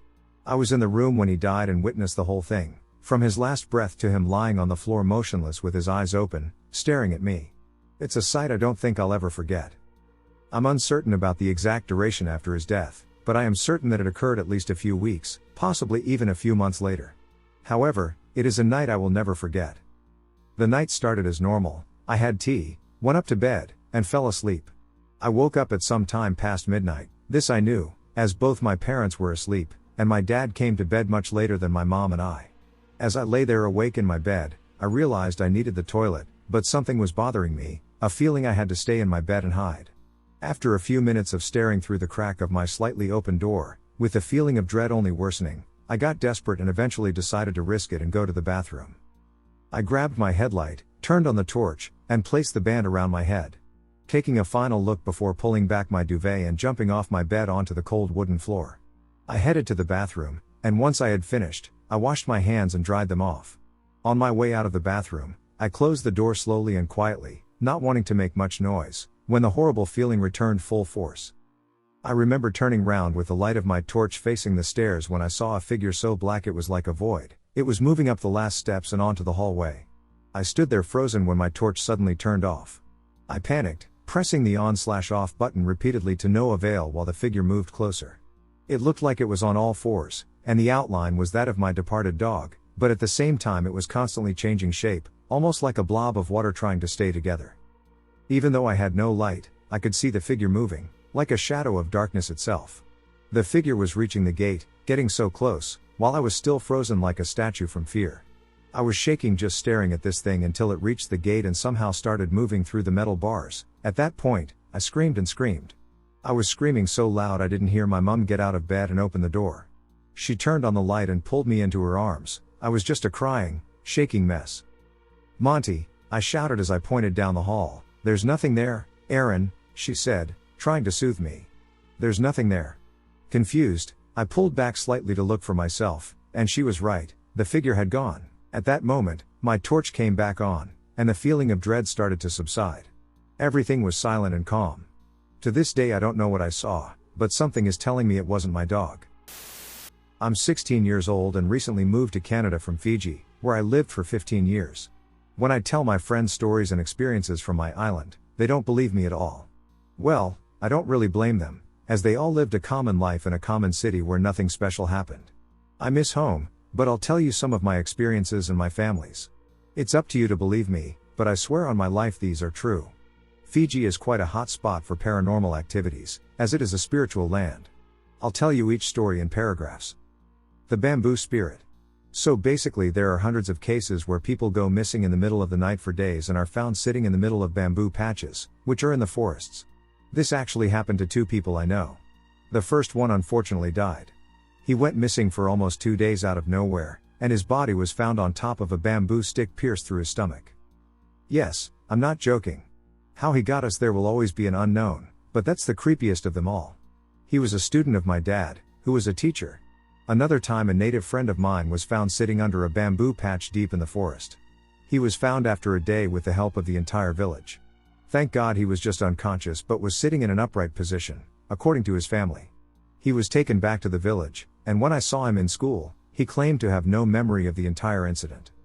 It was like he sleepwalked past midnight deep into the forest and sat under the bamboo patch for a day. I don't know why this is happening, but don't worry, most of those victims were just unconscious and not killed. You can ask any Fijian, and I bet they will all know one person who has fallen victim to this horrifying experience. White Angel. There is a dirt road near my house that leads to a village. That road is said to be guarded by an angel, which isn't surprising as there is a church there too. One night my uncle, who lives with us, was coming home after drinking with his cousins who live near that village. Not alcohol but a traditional drink called yakona. As he was walking alone, he saw something following him. It was white and glowing, which followed him home and stood by his window for 3 days. Yes, I'm not joking, it was there for 3 days just watching over him. In case you're thinking that his uncle is a liar. No, my dad and his family actually grew up in a village themselves that experienced a horrifying experience. I even asked my grandpa and my great-grandpa, they all told me their experiences. These old people don't lie. Some of my family have the ability to see spirits, My uncle and my great-grandpa can for sure. Yes, so uncle called all of us after the spirit was gone and told us what happened. He wasn't afraid and just said that an angel came to watch us. My mom's unsettling experience at her sister's house. This story takes place at my aunt's house, whom I will be calling Vanessa. Vanessa's house was actually a newly built home in a new subdivision. A couple of years after the subdivision's construction and the departure of the previous owners, Vanessa moved in. I used to hang out at her house with my cousins very frequently in my younger years and ended up living there for around 4 years when I got out of high school. My grandma lived with my other aunt and uncle, Lan and Dan, in the same subdivision just a couple of houses down the street. Every weekend the family would gather at both houses, eating and drinking until it was Monday. I've spent a great deal of time in that house, but when you're there with a large family gathering, it's hard to pick up on the strange vibes/occurrences that normally happen. Anyway, I will finally get on with the story. I was living at my aunt's house at the time, and I must have been around 18 to 19 years old. My room was the den room, there was no door, and I did not set up any curtains. The style of this house was vast and open, there were no doorways, and everything connected together, revealing enormous space. If you walked up to the front door from the outside, you would see 2 very tall windows on either side of the door. Once you walked through the door, my room, the den, would be on the right. Immediately in front stood a wide column, which doubled as a closet. To the left and further past this closet was the entire living room that melded into the kitchen and dining room. As I mentioned earlier, my family loves to get together on weekends. One night, I fell asleep watching TV on the couch in the living room. The previous night my mom and aunts had all been out at the casino and didn't arrive home until sometime around 4 to 5 a.m. I remember waking up briefly hearing the front door slam close. A couple of hours later I woke up again to hear the same sound. I thought my mom had left to go to Lan's house down the street. Later that day she would tell me what actually happened when I was woken up by that second slam. My mom said she had come home to Vanessa's house around 4:30 a.m. She saw that I had fallen asleep on the couch, so she took the liberty of sleeping in my bed in my room. Vanessa and my other aunt went to sleep in Vanessa's bedroom.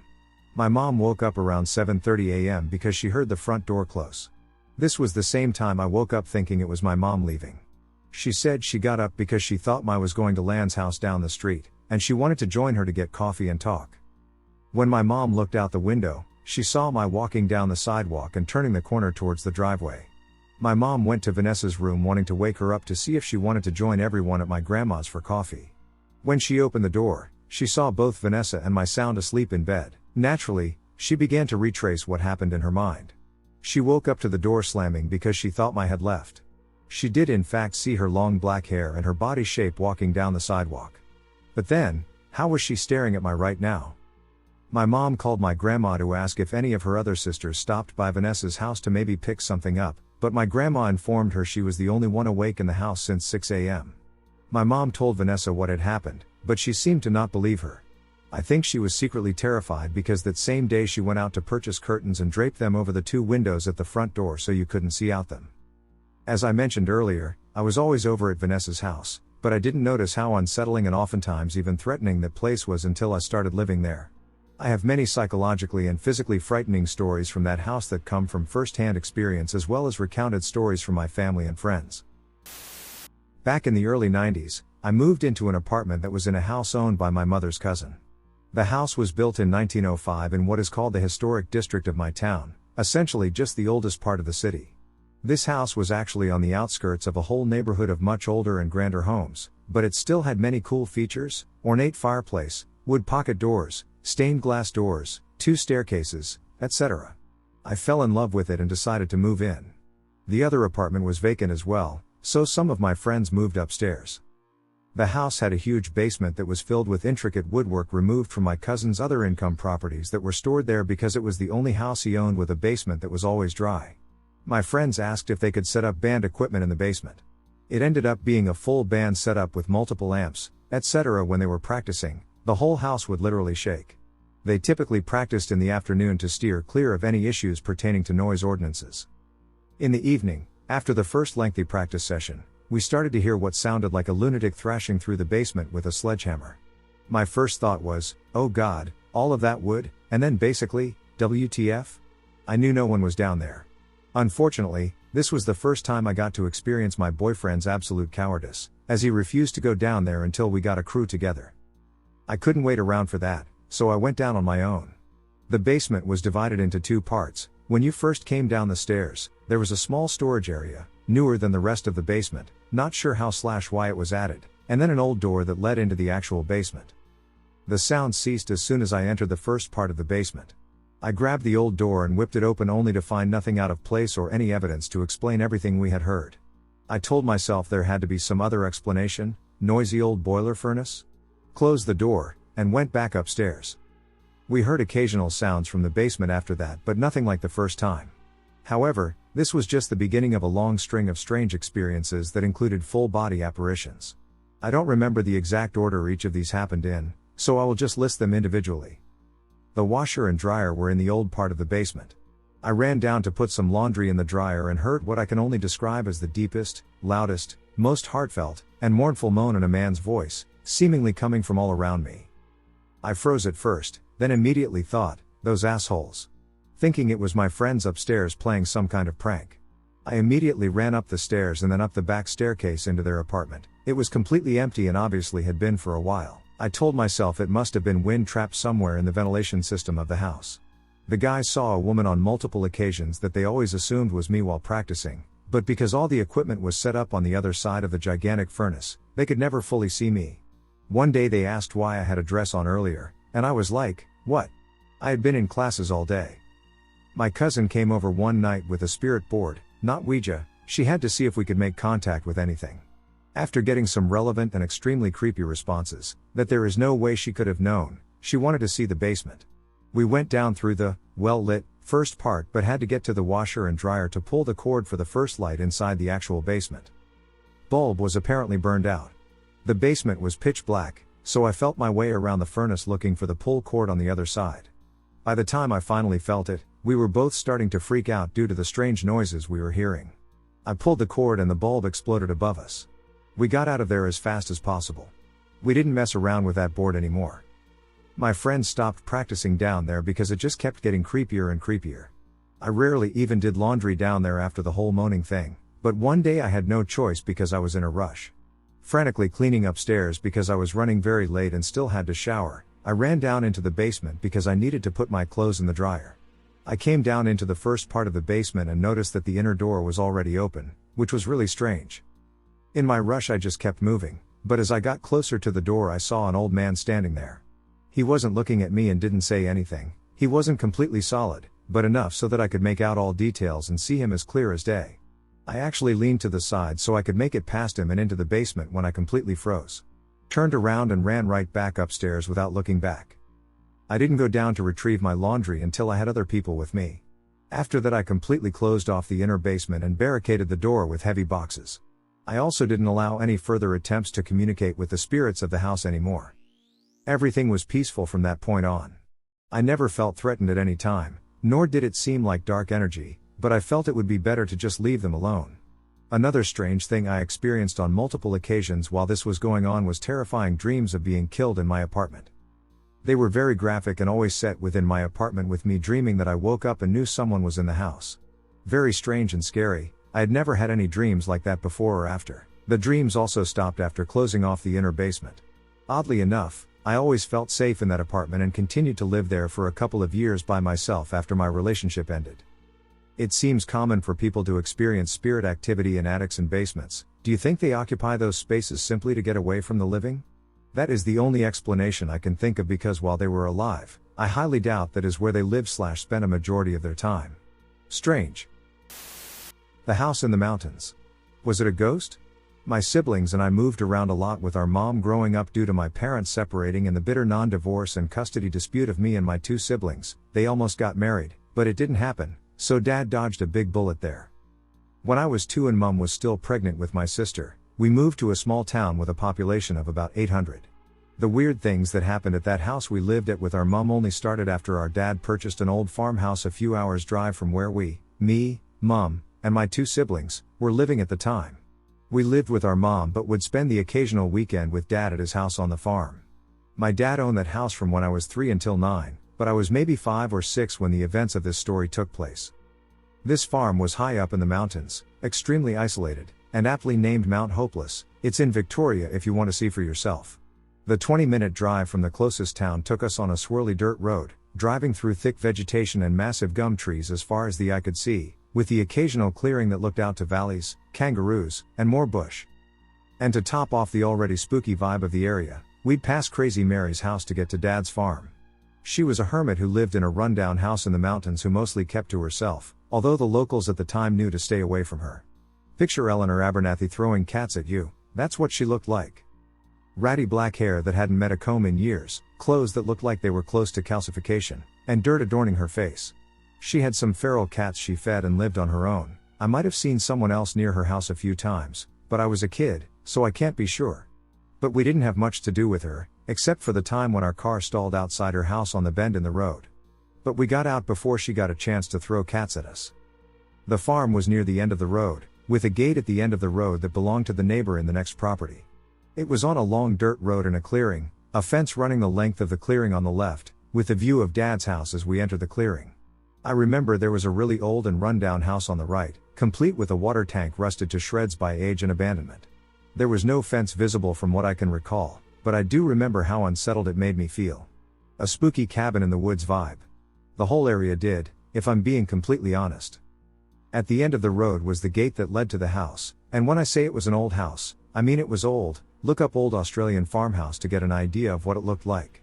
It was on 100 acres of farmland and very secluded from the rest of the world. It had a front veranda that spanned the length of the house with 2 large windows on either side of the front door and a big brick chimney sprouting out of the side of the house. At the back of the house were stairs that led up to the back veranda and an outhouse on the left as you reached the top, which I hated going into. Picture sitting on a frozen wood slab at the top of a poop pit with spiders everywhere. As you go inside the house, you see a large wood table in the kitchen to your right, an open sunroom of sorts on your left with bunk beds that we slept in when we visited. Along the far right was the biggest wood stove fireplace I've ever seen, with a chimney big enough for Santa's yearly visits. Down the short hall between the kitchen and sunroom were 2 rooms, my dad's room on the right and the spare room on the left. I can't recall why I didn't sleep in the spare room, but come to think of it, I don't remember much about that room. The only memory I have in there is opening a cupboard and there was a live bat inside.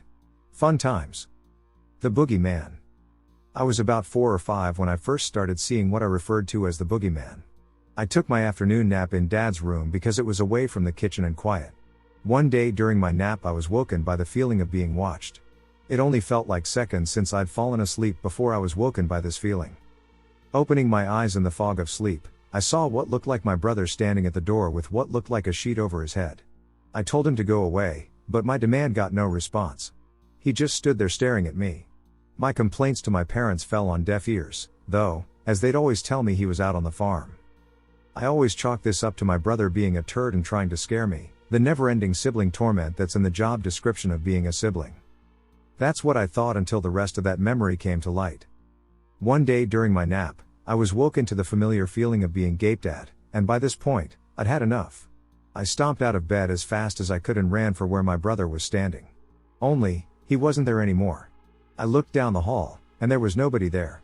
The front door was closed, and the house felt empty. Not the way it felt seconds prior. It's like he just vanished. I abandoned my nap to head outside in search of where my brother went, but what I saw when I went outside stopped me in my tracks. My brother was up near the chook pen, nowhere near the house. If that wasn't him, then who the hell did I see? The other part of the memory that has resurfaced is what this thing looked like. In my young mind, I always saw my brother with a sheet over his head. I guess that's what my mind created to make sense of what I saw. It looked like a person, but it was white and semi-transparent and had a feeling of aliveness about it. I don't know what it was or why it watched me sleep. The creaking floorboards. It's natural for an old house to creak and move with the wind, but the noises that came out of that house at night were unsettling, to say the least.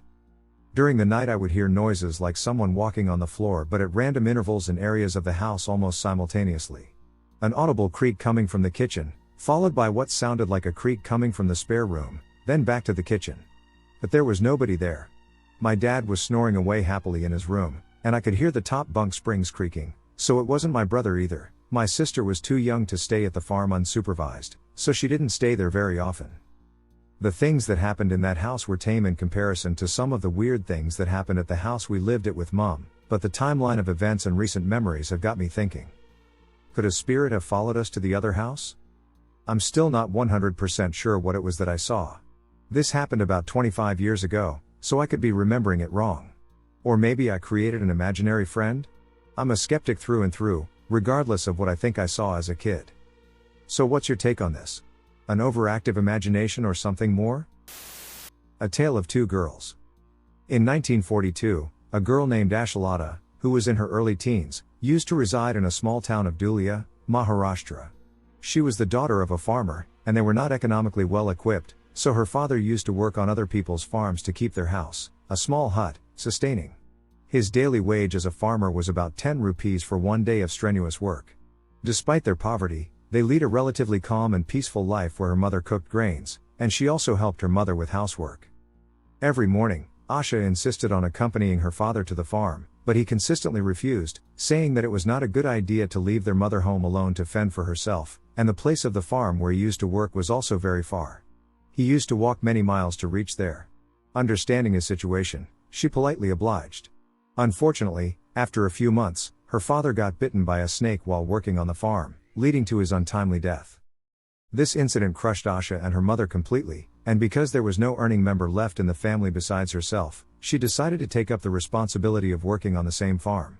After speaking to the landowner, who was kind enough to grant her work, Asha decided to start the next day immediately. As the distance was very long, Asha had to wake up early, finish her housework and reach the farm by 8 a.m. every day, work till evening and leave for home as the sun set in the sky. Even though the first few days were difficult, she persisted and also started enjoying going to work as it distracted her from dealing with the grief of losing her father. She slowly became friends with another girl working on the farm. Her name was Rukmini. Both Rukmini and Asha had shared equal burdens of their home, as Rukmini was also the sole earning member for her small brother, who was specially abled, and her father, who was an alcoholic. They shared anecdotes of their childhood with each other, and Rukmini happily shared her bakri, jowar roti, every day with Asha as they sat beneath a tree's shade for lunch. The farm where they used to work together was huge. Plants like cotton and grains like jowar and bajra, whichever suited the season, were cultivated there, and in the furthermost corner of that farm, there was a shade built for raising domestic animals. A small well, kwa'a, stood firmly beside the shade, and since the well was mostly dried up due to the drought that happened in the past, the soil was barren, and wild grass grew around the well. For this reason alone, nobody ever visited that corner of the farm. Until one fateful day, both Asha and Rukmini came to the farm as usual and found that some of the plants had become infested with worms. That afternoon, when the owner of the farm showed up, he was shocked to see his precious plants in this deadly state, gave both the girls an earful, and instructed them to uproot every infested plant lest they corrupt the entire farm. Both Rukmini and Asha hung their faces down in shame as he shouted at them vehemently. He warned them that they should only be allowed to go home once they're done with their work here and must not leave a minute early, it doesn't matter how late it gets. He left after some time, and both Asha and Rukmini started their work. Even though it was getting on her nerves, Asha knew that she had to get home early as her mother was alone and couldn't bear to waste even a single minute in stretching the arduous task that lay in her hands. When the sun began to set, Rukmini rubbed her hands on her sari as she said, "Asha. Listen. We should leave by now. We won't reach the highway on time. It will get late. And it's Amavas, we can't stay here in the night." Asha couldn't speak because not even half of the work was done even though they started early in the noon. She insisted that they stay another hour and then leave. Unfortunately for nature, who doesn't bulge for anyone, within 20 minutes, angry rain began pouring abruptly, as if someone had cut through the clouds. Both Rukmini and Asha were drenched within minutes. Rukmini held out her hand for Asha to hold on to, and together they ran to sit beneath the shade near the well till the rain subsides. Even though the rain stopped after some time, the moonless night covered the entire farm in pitch black darkness, even their faces weren't visible to each other. They both eventually decided to spend the night in the shade and leave early the next morning. To distract themselves from the unsettling aura around them, Asha began reminiscing about her past and began telling Rukmini about her father's small gimmicks. Her childhood memories were always a happy escape for her and a good distraction to get through anything. They both had lain down on the floor beneath the shade, and Rukmini was taking much interest in listening to Asha's stories. After an hour or so, Asha lost track of time, and she turned her head to look at Rukmini. All the blood drained from Asha's face when she saw Rukmini, who had closed her eyes and was snoring silently, and yet it was Rukmini's voice coming from down under the well, saying, Akka? Then what happened? Why did you stop talking?" Asha became whimsical and began shaking Rukmini, forcing her to get up. Meanwhile, the voices echoed through the farm, getting louder and louder with each passing minute, as if someone was crawling upwards from the well. When Rukmini woke up, she heard the same voices coming from the well, and when realization dawned on their faces, both the girls ran across the farm, leaving their belongings behind, and only one thing managed to escape from Rukmini's lips the whole time, like a mantra that she kept repeating to herself: "Don't look behind. Don't look behind. Don't look behind." They couldn't manage to see anything, yet they ran and ran and ran and ran some more till they reached the furthest corner of the highway, where streetlights helped them lead the way ahead. Curiosity caught on Asha as she sneaked a peek and looked behind. What she saw was a naked woman, standing afar near the farm they just escaped, completely wet, glowing in the darkness of the night. Her hair dripping with water. Her eyes are all white. No life. It looked like it was a dead body standing tall. Her lips curved with a smile. She kept smiling till she walked back, still facing them, and disappeared behind the crops again. They never went back to the farm. Whether it was a ghost, a chudale, or a dead woman who was haunting that place for a long time is a mystery, but this story haunted my nanny, my grandma, Asha, till her death on August 11, 2013. What happened to Rukmini after that incident was something my nanny never told me. Thank you for listening. The little boy. So, I just wanted to share this experience I had almost a year ago, and it's a little disturbing. Although my concern is, why would it happen to me? And why did it happen to begin with? Anyway, to start this off, I lived in an apartment with my now ex-girlfriend. She would always get her paycheck direct deposited into our bank account every Thursday night around 11 p.m. to midnight, and I would walk to a nearby Circle K and use their ATM and take out some cash and get some stuff. Well, there was one particular night when I took that walk to get cash that changed my thinking about the paranormal, because I never believed in it. I looked at our bank account info to see if it was deposited, and it was, so I went for my walk. There was this street I would take to get there faster, and I would always use it. As I was walking off the apt property to get to that street, I noticed that the street lights were turned off, so it was very dark, but the only light that I had was coming off the houses I would walk by.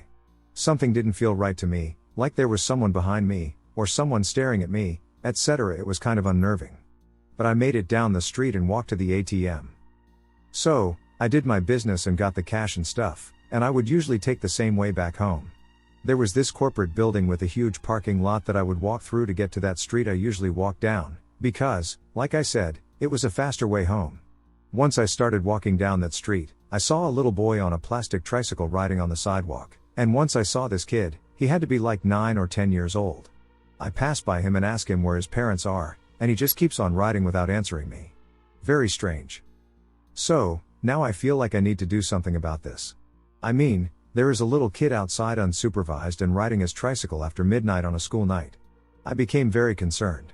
I stopped and kept asking him where he lived, but he never responded to me. I almost called the cops. So, now I'm getting even more concerned. He kept riding along the sidewalk near the perimeter of this house that I would always walk by, and their lights were always on, so I decided to knock on the door. At this time, the boy was stopped right in front of this house and gave me a look like he was in trouble. A woman answers the door and asks me, "Can I help you?" And I said, "Do you have a little boy? Because he's outside and riding his tricycle right now. It's the middle of the night, and I'm just letting you know." She gave me this chilling look, like she wanted to punch me or hurt me, like she was mad. Anyway, she told me to leave, or she'll call the cops, so I left. Now here's where it gets very strange. There was no sign of the boy. He vanished. I would have heard him take off on his tricycle since it was a loud sound. He was no longer there. I started to think that this little boy was playing with me, but as soon as I got off the woman's property, a man came out of the house very upset. He was crying and asked me why I made his wife upset and what I saw, so I told him. And I will never forget his tone and his demeanor when he explained that what I saw was the ghost of his son that died 30 years ago. He told me he was hit by a drunk driver on that same street, around midnight, when he was riding his plastic tricycle and died instantly. At this point, I am freaking out. I apologized to the man and told him that I am very sorry and to tell his wife sorry as well.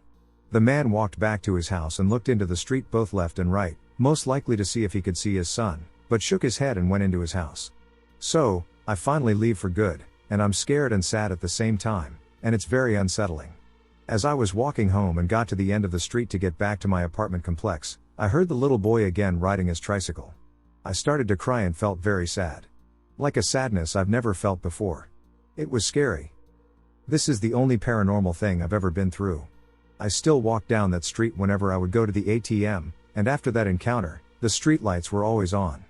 I never saw the boy again. But if I ever did, I told myself just to say hi to him and walk away. I was never scared again, and after that I felt like nothing could ever scare me. I told my ex about it, but she never believed me, because she knew I didn't believe in the paranormal and thought I was trying to scare her, because she walked down the same street to go to work. To each their own, right? Poor little boy, I hope wherever he is, he's happy. Thanks for listening. I finally saw the ghost that has been haunting my family home. My dad, being Irish and wanting to live somewhere close to his childhood home, bought a house in a remote part of Northern Ireland in 2007. It's a pretty old farmhouse, 18th century, I think? And back then it was completely dilapidated. I'll never forget the first time he showed it to my brother and me. He had spent the long car journey hyping it up, telling us about how incredible the location was, how spacious it was, and the amazing interior. And then we arrived at what was essentially a creepy, old building site. The creepy vibe was not helped by the torrential rain that was being released by the heavens that day. Still, over the years, post-renovation, I've grown to love spending time there. The property is surrounded by beautiful, green, rolling hills, offers a sea view, and the beach is just a short distance away, with no one else in sight for miles. It's a hermit's paradise. I have always, however, felt unnerved and creeped out by it. During the first holiday I ever spent there, I was around 9 years old, I think. We were clearing out the attic and found an old photograph of a young woman, probably from around the Victorian times. My younger brother was absolutely terrified of it. I used to prank him by putting it in his bed before he went to sleep or by rapping my knuckles against the bed frame, pretending that Bertha, as we nicknamed her, the ghost lady, was coming from him. It was, granted, an unnerving photograph. There was a wild, vacant look in her eyes, and she was ghostly pale in complexion. A local from the neighboring glen who knew about the history of the house mentioned that there was a rumor that a young woman had been ended by her jealous husband in the late 1850s in a house in the lower glen, so it could have been our house, but it also could have been one of the other old houses in the area. That rumor, though, was enough to eventually make us return the picture to the attic, never to be retrieved again, even for pranks. At night the house went from being creepy to being deeply unsettling. Bangs, footsteps, tappings, and knocks sounded at all hours. My dad blamed the plumbing, the old pipes, and our imaginations, and that was what we would tell ourselves too. However, this would only occur when the pipes were chilled and no one else was present. I remember one morning my dad and I drove to our nearest village to pick up coffee and the newspaper. Half an hour later we were back, to the immense relief of my brother, who was visibly shaking as he let us in. Apparently, the second he was alone and watching TV, he heard the distinct sound of heavy footsteps walking on the floor above him. Every time he paused the TV, it stopped, and when he resumed it, they resumed. He vowed never to be left alone again and basically stopped coming to the house after that. In more recent years I've been spending a lot more time at the house, being a lover of solitude and nature. I can't go alone, for reasons stated above, so I go with my partner, who finds it equally spooky. We both hear the unexplained sounds, the tapping and knocking at the windows, the footsteps at night. My partner is somewhat sensitive and has had paranormal encounters before. She said that the minute she stepped into the house, she could feel a sinister, dark energy emanating from inside. I got into the habit while we were staying there of going out on long walks in an attempt to prevent cabin fever. Whenever I returned, she would always report something eerie that had occurred while I was out. For example, once she had been hoovering the living room and had felt two hands grab her by the waist, only to spin around and find nothing/nobody there. She felt taps on her shoulder, heard my voice calling out her name when I wasn't at home, and heard the sounds of people moving around the house while she was in the shower. Then, recently, things got even scarier. We decided to go visit the house on a Halloween mini break, and the second we arrived, we both felt this hostile energy, as if we were trespassing in somebody else's house. It is worth noting that, shortly after my dad bought the house all those years ago, he ended up having to work full-time in London, so he was unable to permanently live there. There was talk of renting it out, but nothing came of it, so the house just sits there, desolate and empty for most months of the year. But, perhaps it does have a full-time resident after all. Anyway, we decided to try and shake off the feelings of unease and celebrate Halloween. We did the usual thing, got drunk on cheap wine, put scary makeup and costumes on, and watched stupid horror movies all evening. At around 11 p.m., my partner went to go and get another bottle of wine from the fridge while I stayed in the living room. I suddenly heard her saying, "Oh my God," and I immediately stood up and rushed over to her. She turned to me, looking frightened, and said that she'd seen a white, swirling mist outside in the garden, against the pitch-black darkness. It had vanished after a few seconds. That night, the noises and footsteps were louder than ever. A few days later, I was at the house by myself. My partner had gone away to see her family, who lived a few hours away, and would be returning later on that evening. I was sitting at the desk working downstairs in the living room, trying to ignore the growing uneasiness I was feeling. Then, I started to hear, same as usual, footsteps sounding upstairs. But this time it was different. It was louder, as if a flurry of people were trampling around upstairs. I could hear the sound of bedsheets being moved, furniture being moved. It was coming from the upstairs room at the end of the house, where most of the unexplained noise originates from. The way I described it to those I related it to was that it sounded as if a few people were making preparations upstairs for a visitor. Except I was all alone. I was petrified and immediately phoned my partner, telling her what was happening. It was so loud that she could hear it over FaceTime. My most recent experience, seeing the ghost. So, now for the most recent, and in my mind, most terrifying happening in the house so far. This happened less than a week ago, in the early hours of Monday morning. My partner and I had flown over for a weekend autumn break and had been due to fly home that morning. However, she suffers badly with endometriosis and had a flare-up, which meant that we ended up delaying our flight. Anyway, it was about 5:30 a.m., and we were both in bed. She was asleep, exhausted from feeling unwell, but I was wide awake and listening to upbeat music, just praying for tiredness. Suddenly, without warning, I became overcome with this intense, consuming feeling of dread. I went from feeling good to feeling completely freaked out in the space of about 10 seconds. I took my earphones out and turned the music off. My partner slept near the door, and I was on the other side. I could see the door and most of the room. The room was dark, but some morning light was starting to filter into the cracks between the blinds, with the shapes of the furniture in the room being visible. I could see the cracks of light underneath the door being reflected onto the wall opposite, as we'd left the lights on. And then, I saw something, a shadow moving back and forth underneath the door. I started to feel even more afraid. Then, I heard a very loud footstep just outside the door, where the shadow was coming from, and the heavy creak of floorboards. I was at this point completely paralyzed with fear. Then, and I still can't believe this happened as I type it out now, I saw a dark gray figure glide from the door across the room.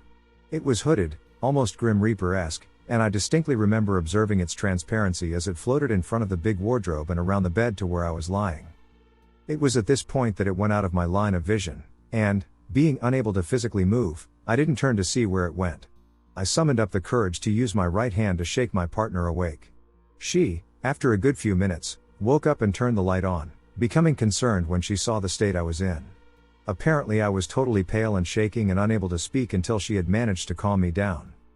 I'm still recovering now. It was the most visceral, horrifying thing I'd ever witnessed. I think what made it so scary was the fact that I got a very sinister energy from whatever this thing was. We are now back at home, and I'm not sure if I'll be back to the house for a long time.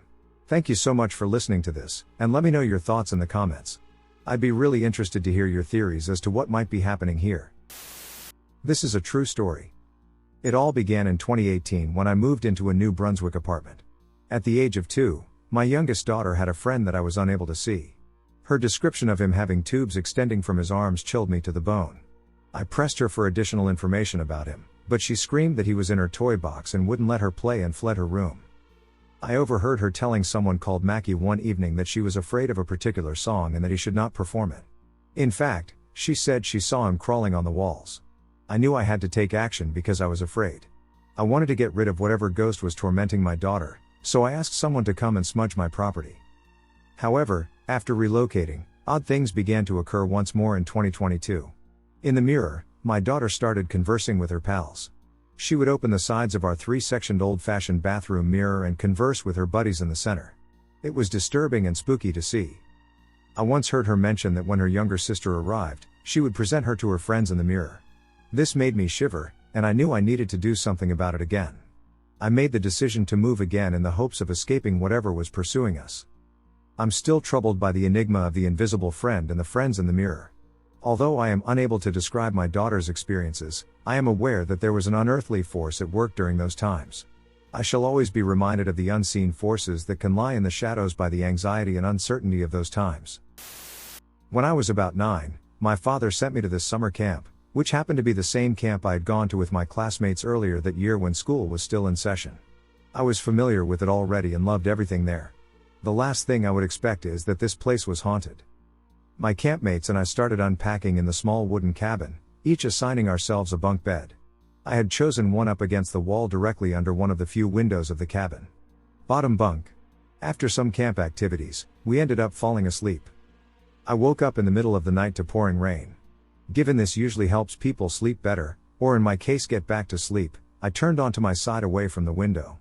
There was a chair next to my bed with a shadowy apparition sitting on it, seemingly flipping a coin in the air with his thumb and catching it with both eyes locked on mine. I was paralyzed with terror. As soon as my body had caught up with the shock from what I saw, I flipped over to look back at the window. I locked my focus onto the raindrops gliding down the glass. For about the next 30 minutes, I continually checked, saw the figure, and flipped back over. I soon realized what I needed to do.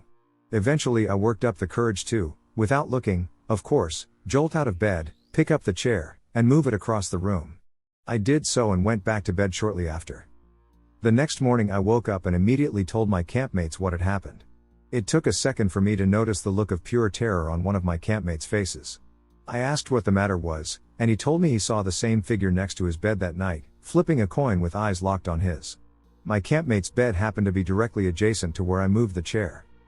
For the rest of camp, we moved the chair to face the corner every night so we wouldn't be bothered by the apparition. Lord knows what would happen if we put him outside if it rained. I and my campmate bonded over this event, but we never stayed in touch. I often wonder how he's doing and if the apparition is possibly attached to him. Hellhound, looking for answers. My wife and I are both very sensitive to energies that most people around us are not. We've each had our share of far-out paranormal encounters separately, and since we've been together, it's been one hell of a ride that just seems to get more far out as time goes on. Backstory: while we were building our house, we were living in a large wall tent on our property. It was pretty large for a tent, almost 400 square feet, so you could easily walk around in it. It had our full-sized bed on a bed frame in there, a kitchen area, and a table with several chairs. It even had a canvas drop cloth as a floor so we weren't walking around in the dirt, and I had the sides folding in and weighted down all the way around as well as staked down to keep any critters out. Apart from a couple of flies and 1 or 2 spiders, it did the trick. At the time, I was doing freelance handyman/repair work during the day and building our house in the evenings, and on the day of this incident, I was finishing up work on a house that had bad juju written all over it. I could feel the negative energy from the curb the first time I pulled up to the house to meet the owner, and walking through the door, the feeling intensified, but it wasn't absolutely overwhelming, and, what can I say, we really needed the money. I had lost part of a thumb a week earlier in an accident working on the house. I had an upcoming surgery to get it stitched up and to get the bone properly covered, and we didn't have insurance. Money was tighter than ever. Besides, I felt comfortable in my abilities to keep the negative energy at bay while I did whatever work had to be done and got the hell out of there. Anyways, I'm getting off topic. After a couple of weeks of working there, by the way, no one was living there at the time. The regular things that you would expect to happen in a high-energy place happened. Lights flipping back on right after I would turn them off, doors slamming shut behind me while I'm walking down the hallway, or opening for me as I'm reaching for them, the kind of stuff that's pretty much just meant to get a rise out of you, and the more I played it cool, the more intense it got. Eventually I get to the last day.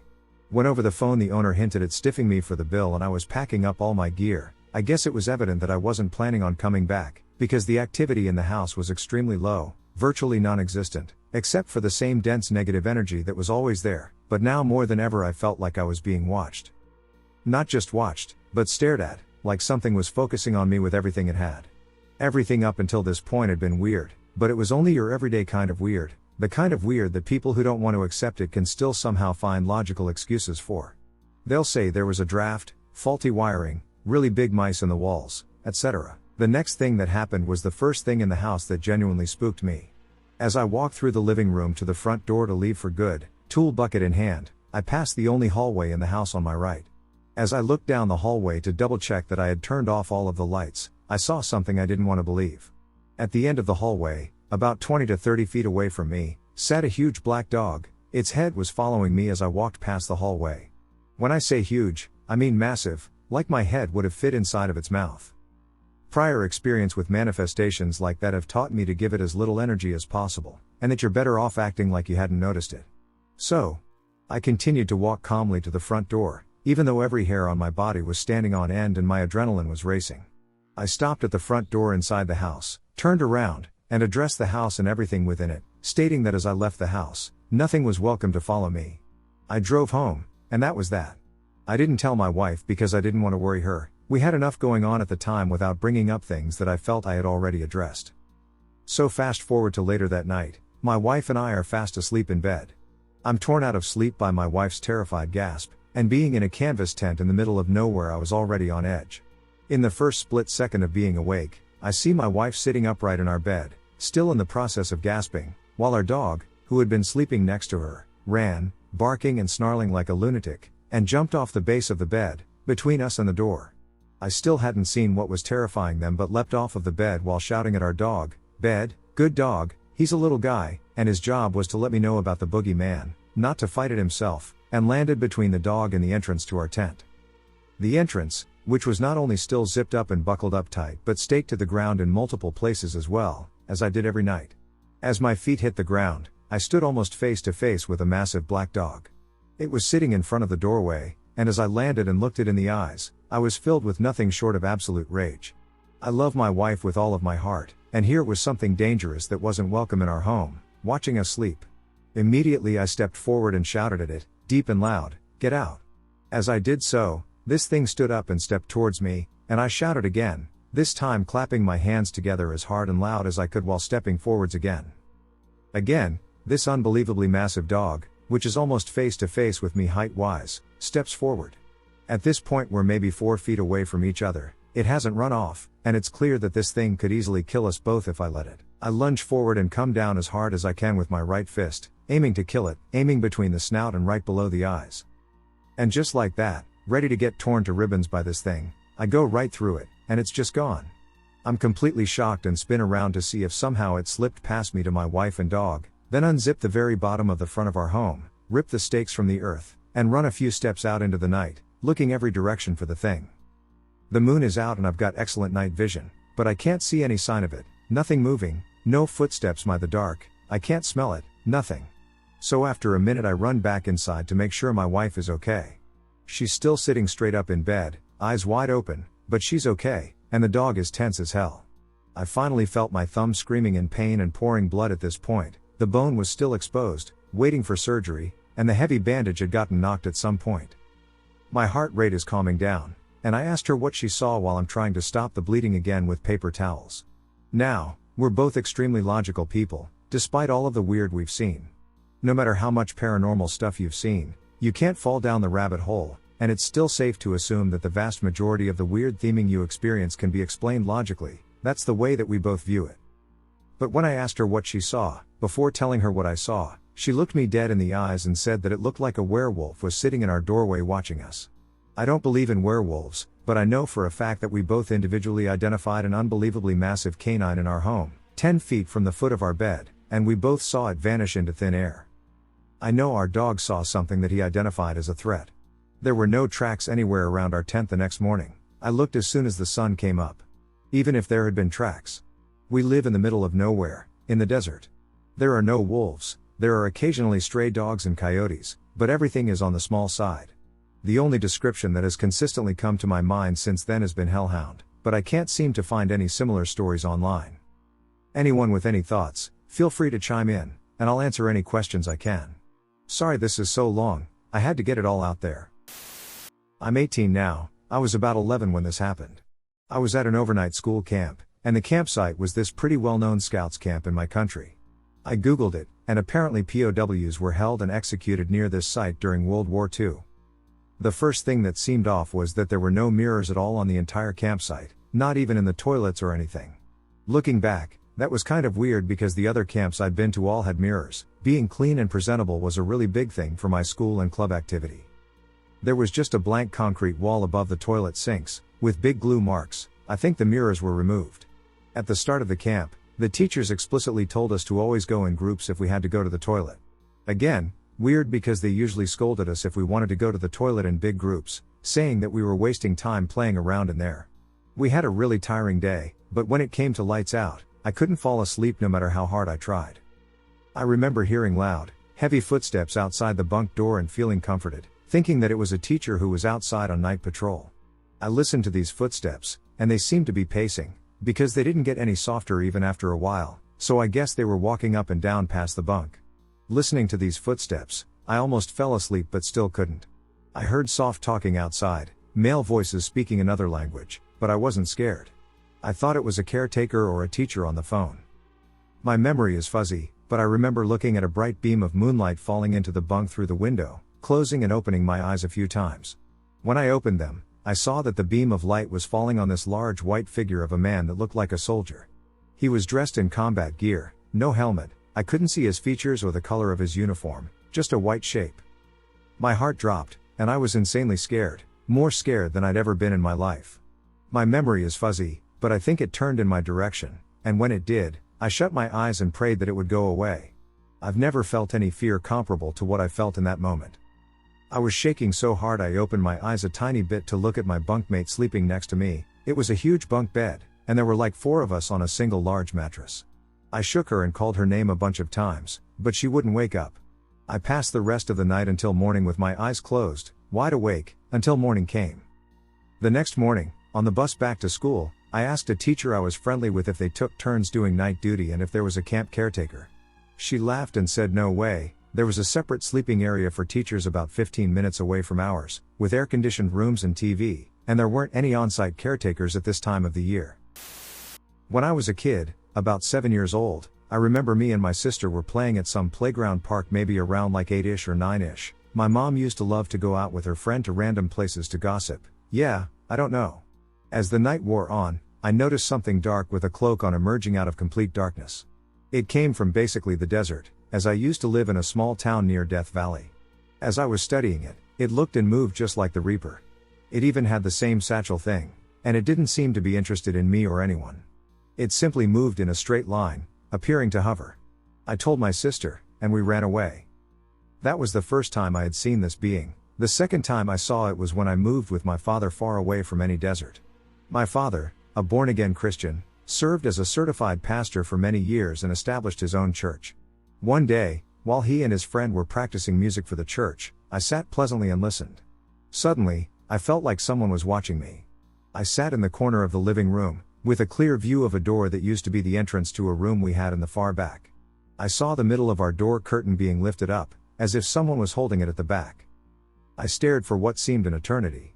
I was confused because no one was back there, and I could see nothing but what seemed like pure darkness with a slight round outline of a head. After a few seconds it dropped, and I rushed to go investigate, yet nothing was back there. Fast forward to present time. A couple of days ago, I had 2 dreams back to back of this dark cloaked entity stalking me in a strange house. I forgot what the dream was about, I just remember seeing the demonic being and thinking, ah, you again. The morning I awoke from my second dream, I swear I saw a dark, cloaked entity standing beside my bed, staring at me, before it vanished almost instantly. I have no clue who this demon is. I don't know why it's so attached to me, obviously following me since I was a child until now. I don't know what its purpose is, I'm just very confused. I would like to know if anybody out there has ever encountered this dark cloaked spirit, and if so, what was your experience like? Haunted by a cloaked shadow figure. I've always had a bit of what I call a spooky meter. I don't really have any better word for it than that. There have been times I have walked into a room and gotten a very unsettling feeling, and generally I seem to visually perceive it differently.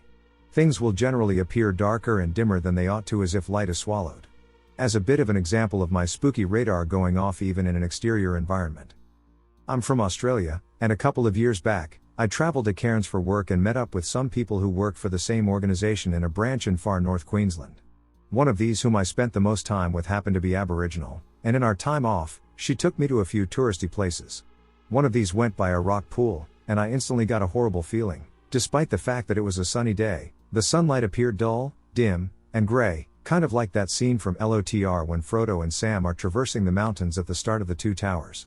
I remember instinctively I turned to her and said, "This is a bad place." Her eyes lit up, and she immediately began telling me that this was an area that had a lot of drownings and that there is an old Aboriginal legend about a male and female from 2 separate tribes who fell in love, which was for reasons I'm not qualified to speak on, taboo. I'm probably going to butcher the story, so I do apologize, but in short, they were both punished and killed by that rock pool, and it's said that her angry spirit remains there and holds anyone that comes there under the water. There's actually a super scary story about one case in which the local news photographed the spot after a man drowned there and published it in the newspaper. In the photo, the rocks form the shape of the man's face, which is super creepy. I tried to hunt down the photo, but I can't for the life of me find it, so you will have to just take my word for it or do your own research. As far as the drownings go, there is actually a scientific reason for this that I'm not familiar with that you can search up if you like. However, Aboriginals have a rich storytelling history. I'm conscious not to misrepresent a rich and fascinating culture that doesn't get enough attention and love in Australia. This is just what I've been taught. I think there's truly some truth in a lot of these, and I know people on here like Wendigo stories. Some indigenous tribes have a version of the Wendigo, although I'm not familiar with it. In my childhood home, which was built by my parents, so not a case of someone died here and haunts it, a fact my unbelieving father regularly tells me even to this day when my siblings and I repeat this story. We had a spare room that always gave me the creeps toward the back of the house at the end of a long hallway. I should also mention we lived on a farm fairly far from town, and on it I've had a number of creepy experiences, but none like the ones I'm going to mention. I should also say my father has lived in the house since his mid-20s along with a few housemates, one of which used to claim that the house was haunted. The only story my non-believing father told me that he couldn't explain was that the stereo system, which was unplugged, began blasting music in the early hours of the morning.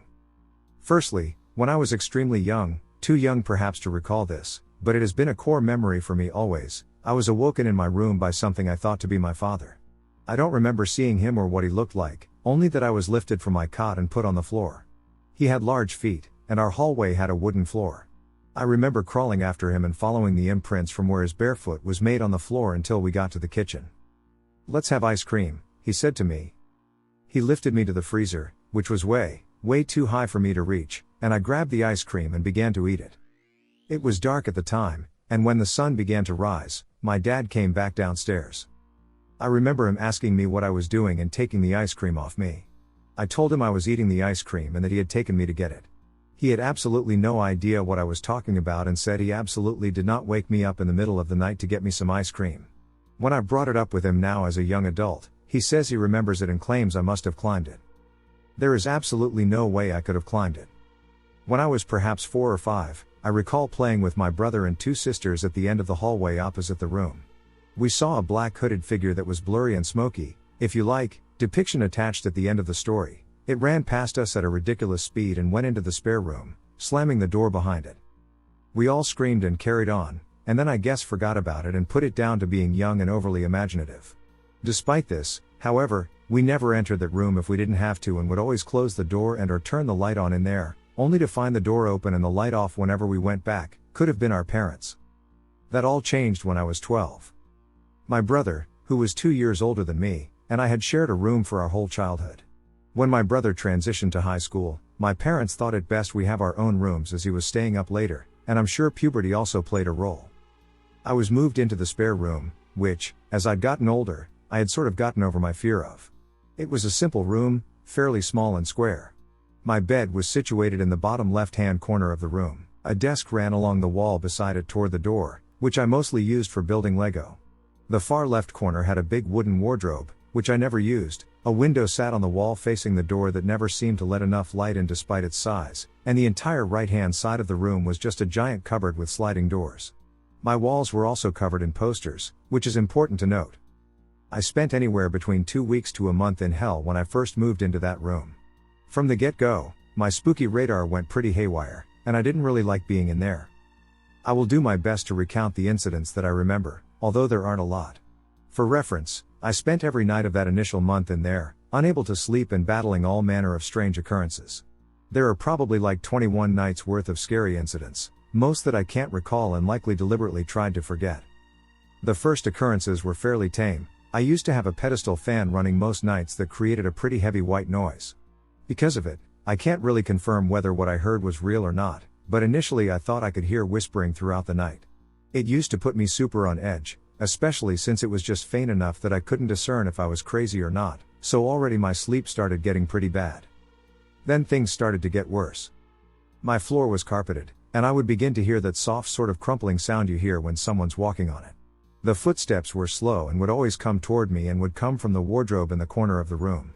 Strangely, most things would occur at the wardrobe in the corner. I remember I initially had a lamp in my room that I would turn on as soon as I heard anything. But after way too short of a time, the bulb blew, and the lamp never worked again no matter how many bulbs we put in it. I transitioned to using my iPod for a light, then with one of those torch apps, and this I always kept at my side. It became necessary for me to sleep facing the door, as every time I did finally get to sleep, if I was facing the wall, I would get a horrific nightmare. Sometimes I would fall asleep facing the door, have a nightmare, and wake up to find that I had rolled over in the night. I began to wake up periodically in the night to strange noises. Things would move around or fall off shelves. This was actually trackable and began to truly confirm my strong suspicion that something was amiss. I'm not Christian, but I am open-minded, and despite my lack of belief, God plays a part in this story. Strangely, I began to wake at 3 a.m., which is known as the witching hour. I didn't know this until I consulted the resident spooky expert of my school, who we will call James for the sake of the story. He was just a kid who had seen way too many horror movies. James told me that my room was likely haunted and that I should try and record it through the night. So I set my iPod up to charge overnight and used a voice recorder app to record the sounds during the night. I tried video first, however, my phone would overheat and die too quickly and probably wouldn't have had enough storage space for an 8-hour recording anyway. Old technology wasn't as capable as it is now. But strangely, the recordings would always stop at random intervals as though someone had pressed stop. I had a passcode, so that was impossible, so those amounted to nothing. Things got worse again. One day I felt as though my duvet was moving, and I didn't think much of it because it used to fall down the side of my bed because of its weight sometimes. This time it felt as though it were rising, and before I could really clock it, a hand touched my back. It wasn't freezing cold like the movies, nor did it burn me or anything like that. It just felt like a human hand planted itself on my back. I recoiled naturally and probably spent the rest of the night with the light on. From then on I used to tuck my blanket underneath my body, which was a habit I maintained until I was like 18, thanks to that experience. Another time my blanket felt like it was falling down the bed again, so I grabbed it and went to pull it back, only it didn't move. Initially I thought it was stuck on something, but no matter how hard I pulled, it didn't move. That's when the blanket was pulled back. I remember my heart ducking racing. I essentially played tug of war with a ducking ghost for 30 seconds before it let up, and I flew backward with the blanket, having been pulling on it with all my strength and going back and forth prior to it. After that I remember things got borderline awful, and I basically didn't sleep ever. I spoke to James about it and how things seemed to be getting worse and I was outright terrified now, and he speculated that it may be feeding on my fear and growing stronger with each passing night. This notion obviously horrified me, and I asked him what I could do. He actually suggested I pray, funnily enough, and he told me a few things I could say that had worked in some horrors he'd seen. I don't remember the order of operations, but what I do know is that one night things were especially bad: whispering, objects moving around and falling, strange noises, and footsteps. I couldn't take it anymore, and so I prayed. I prayed that I be given the strength and courage to face the thing, and I prayed that whatever was in my room go duck off back to wherever it came from. I recall this next part perfectly and will likely never forget it. I sat up in my bed and yelled, "In the name of God, I banish you from my room." I remember raising my fists as though I was prepared to fight it with my bare hands. I think my courage was fueled by the belief that God was on my side. From the corner of my room rushed the same hooded black figure I saw in my childhood. It was like a misty blur. It moved so quickly that it generated a wind that swept across the room as it ran, blowing off all my posters and knocking over the Lego on my desk, which smashed on the floor. It rushed to the exit of my room and stopped in the doorway. I remember it turned and looked at me for only about half a second, but what gives me the chills was the speed at which it moved. In its time, I dare say it stared a lot longer than that. I remember I fell asleep after that in pure exhaustion, and I slept like a ducking baby. When I woke up I thought I had imagined or dreamt the whole thing, but when I looked around my room, the thing was ducking trashed. So badly that I remember my dad came in and told me it looked like a hurricane had passed through it. He didn't believe me when I told him what happened. I think he believed that I believed it, but some people, I guess, just have never had an experience and therefore refuse to buy into it whenever someone else tells a story. That's fair enough, I suppose. Nothing happened after that. I never forgot about what occurred, and it even made me a devout Christian for like 12 months. The only thing that occurred involving whatever the thing was came when I was about 15. We had what used to be a toy/play room that got converted into a gym room with a treadmill and bench, plus a kid's computer room. I was working out in it one day while my sister was playing on the computer. I remember she looked over my shoulder and screamed. She said she saw a black hooded figure behind me, that it was blurry and hazy like it was made of smoke, and that it was watching me and that it ran away when she screamed. That was the last I've ever seen it. It's funny though because a lot of people apparently have seen the cloaked bastard during sleep paralysis. That's how I found the photo below, though. But I know I was awake when I saw it, and if you can't believe me, then believe my siblings. I've had some other spooky tales, one that shook me a little bit that's much shorter that's probably the best example of my spooky radar in action that I may have lost. Haunted nursery with unsettling background. So, I've had quite a few paranormal experiences in my life. I'm 19 years old and a female. This story takes place about 9/10 months ago.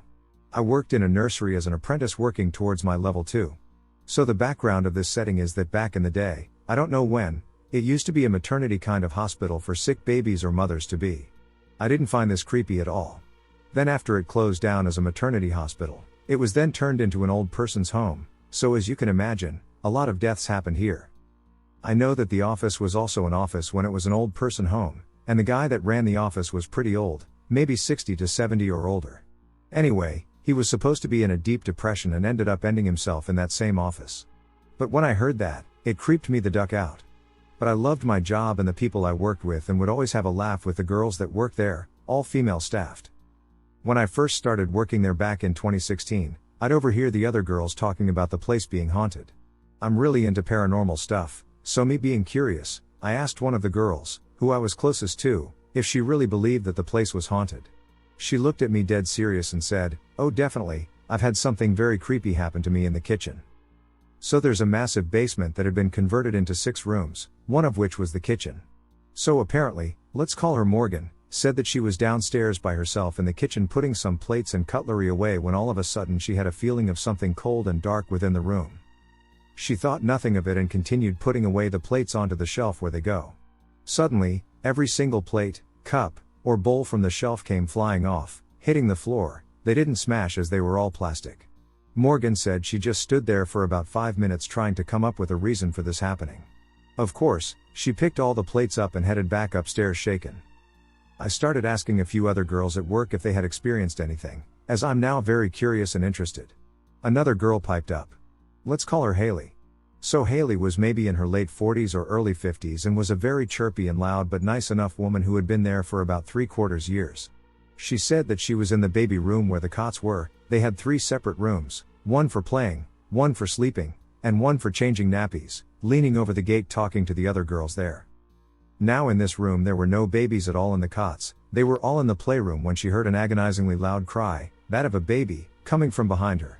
She snapped her head around to find no one there and got out of there as quickly as possible. She doesn't really like talking about it, as she swears it happened, but she doesn't want to attract the spirit or whatever it was back, and she didn't want to be in that room alone again. So this is when my story comes into place. I was covering someone's dinner hour in the same baby room one day, just picking the beds up that I had placed on the floor earlier that morning. I went over to the bed that was closest to the cot, ready to pick it up and put it away. As soon as I bent down to pick it up, the mobile that was hanging from the cot started to spin around slowly and play music. The mobile would only work if it had been twisted around anti-clockwise like a little music box. I looked up startled to see that one of the babies that was asleep a moment ago was now sitting up, staring at the ceiling whilst smiling. I sort of just paused for a good 10 seconds before carrying on with my business. I wasn't scared at all, really, I was more weirded out, if anything. I did feel a presence, but it wasn't a bad present. It felt positive and not evil or dark, so I just shrugged it off and went about my day. I've always felt a dark presence in certain areas of the nursery, including the preschooler's room, which is where the final part of the story takes place. This is by far the creepiest one that I have heard whilst working there. It was told to me by, we will call her Lynn. One day she was waiting for the last of the children to go at about 5:45 in the evening. We were open 7 to 6. She was sitting by the window as the child had asked to look for his parents' car when suddenly she smelled the strong smell of a cigar. Thinking she was imagining it, she didn't pay it too much attention. A few minutes later the child, 3 years old, turned around to look behind them and started laughing. Lynn had asked what he was laughing at, to which he replied, a name that I cannot for the life of me remember. Puzzled, she turned around to see nothing and asked who it was, forgotten name. The child casually says, the man, and points to an empty space in front of him. Lynn was a bit freaked out at this point, and the child noticed this and said, don't worry, he likes you, and turned back to the window and continued to look for his parents' car. Creepy. I've been gone from that place for a couple of months now, but a friend from there tells me that it is still scary, and strange things still happen. Well, that was my paranormal story. The basement I grew up in. I have been holding this experience in my entire life, and I have shared it with absolutely no one. I have not been able to tell anybody, but I have to get it out. My dad, Grandpa, and I had finally done it. We had finally finished the basement in my parents' starter home. It had taken a lot longer than expected. At this point I was already a preteen and had just started junior high, 7th grade.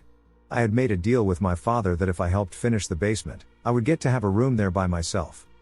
The trouble began slowly this time. One night as I was sleeping, I not only heard but felt the drip, drip, drip of water splashing onto my pillow.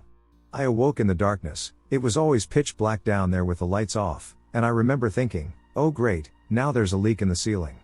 I felt around on my pillow and felt nothing, absolutely nothing. The pillow was completely dry.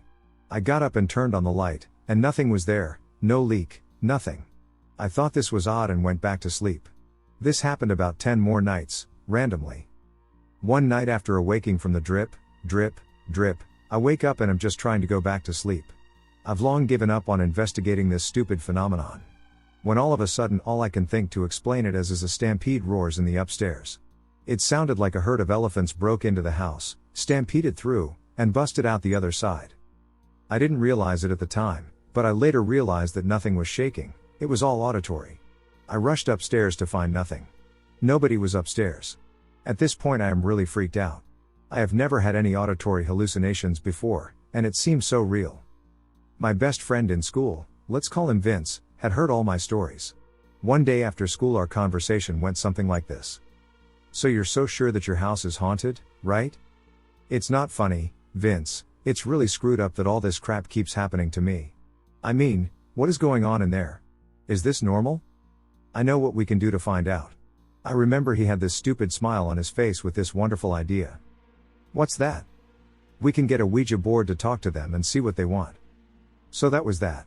We decided that after school we would go to Walmart, an all-purpose grocery store, and buy a Ouija board to find out exactly what they wanted. We had it all planned out. I even found some candles that I could light to make sure it worked or something. After school came, we set everything up, and both of us put 2 fingers on the planchette. I ask, is there anyone in here that wants to talk to us? We invite you to come, talk to us, and make yourself known. This is where things started to get weird. The planchette started moving quickly. Our fingers could barely keep up with it. It would slide so fast past our fingers all the way out of reach, and when it passed through both of our hands to where we weren't touching it anymore, it would stop. Things like that. I don't remember all the things that were said and asked that night.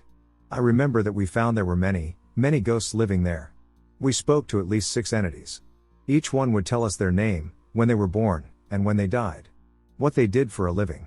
One of the more memorable ones was a sailor in the 1800s. I forgot his name, but he apparently died in a boating accident in about 1815.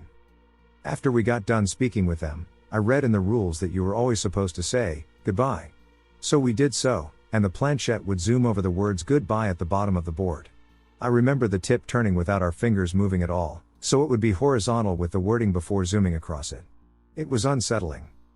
That first night ended up being the first of what totaled 3 sessions we had with the board. About once a week Vince would come over, and we would repeat the experience. I was elated, finally someone believed me. They didn't think I was crazy. I wasn't alone in this anymore. But, unfortunately, the 3rd session didn't go as well as the first 2. On the 3rd night, one of the entities, when we asked its name, for some reason gave us a bunch of nonsense like, Karsifexk. I ask why it won't give us its real name, and all it says is, ask me a question. What kind of question? Are you a good entity or a bad entity? I remember asking something like this back. I know the future, ask me a question. At this point I'm getting freaked out, but Vince was really headstrong. He wanted to know the future. But first he wanted proof that it actually knew the future. He pulled out a quarter and turned out the lights. Now the only light emitted in the room came from the candles lit around the board. I'll never forget the creepy shadows bouncing off the letters. Now he asked it, okay, heads or tails? And he flipped the quarter into the air to have it land somewhere on the other side. The planchette swiveled immediately and went to the T and stayed there. Vince got up, turned on the light, and sure enough, the quarter had landed on its tails. We were dumbstruck, but we had to investigate further. We flipped the quarter 15 more times in the dark, and it would either go to the H or the T and dutifully stop there. It was right every single time. Now before I could stop Vince, he asked, when am I going to die? The pointer rushed to the numbers 2 and then 1 and then stopped. I didn't want to seem like a wuss in front of my friend, but I wanted to leave, to stop this madness at this point. Vince then looked at me and said, "Do it. When am I going to die?" I asked. It landed on the numbers that happened to be my age 1 year from now. After that we bid it goodbye, but I always felt like it wanted me to play with the board by myself. It was this feeling of being watched. Every night I knew it wanted me to open it. I refused to ever touch that thing again. I had it zipped up in a duffel bag. One night, while nobody was home, I was taking a shower, and when I got out of the shower, the duffel bag was open. And the board was on the floor, set up and ready to go. That was the last straw. I hurriedly put the board back into the box. I had a strong feeling that the only way I was going to get rid of this thing was to give it away. I somehow knew that if I didn't, it would keep showing up. I ended up giving the box away to one of the goth kids at my junior high. He had black fingernails, spiky hair, and the whole 9 yards. He was excited to get the board, and I was excited to get rid of it. I figured it would be nicer to him than it was to me. The years passed by, and Vince and I grew apart. We had stopped hanging out in high school as we had different interests, and he was older than me. One day, I got a call from my dad. He explained to me that he had some bad news. Vince had passed away. He suddenly got a rare form of cancer, and I will spare you the details, but he was in a lot of pain before he passed. And yes, you know it's coming, it was when he was 21 years old. I remember going to his funeral and seeing him lying there in the coffin. I was supposed to feel sad, to feel bad, but all I felt was an impending dread creeping into me. This dread has never left me. What do you guys think I should do for the remaining year of my life? Would you believe the entity? Thanks for listening.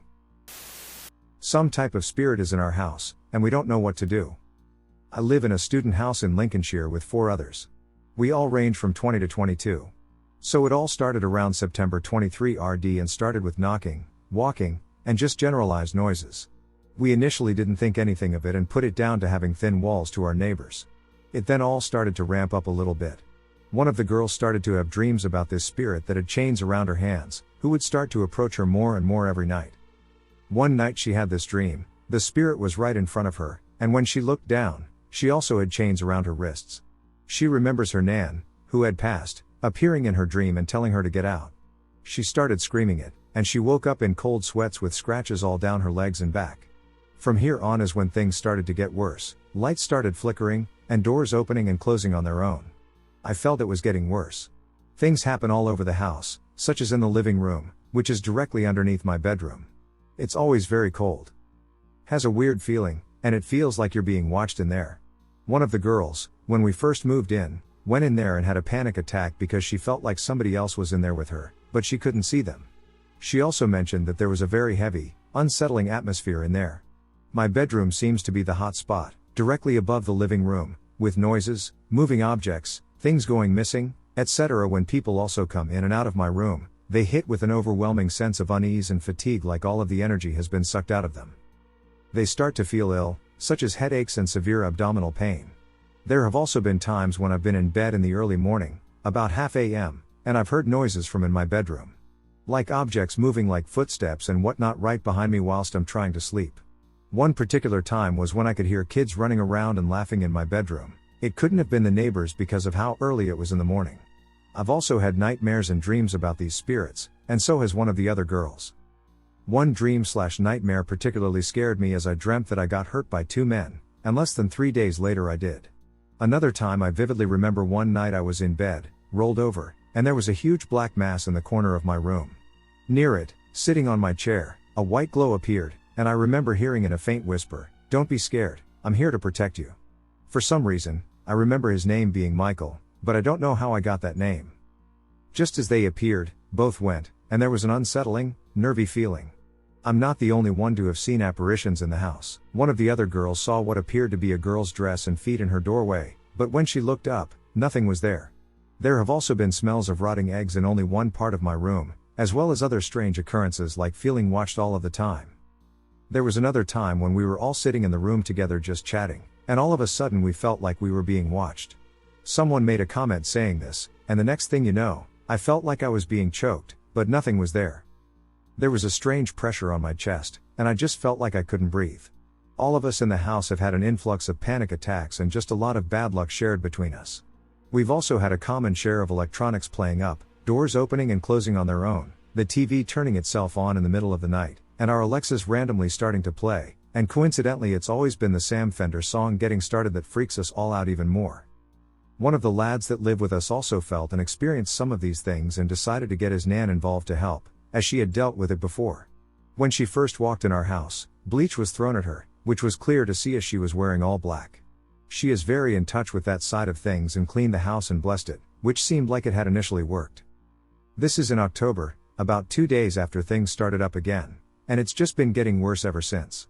Noises and scratching, objects being moved again, and so forth.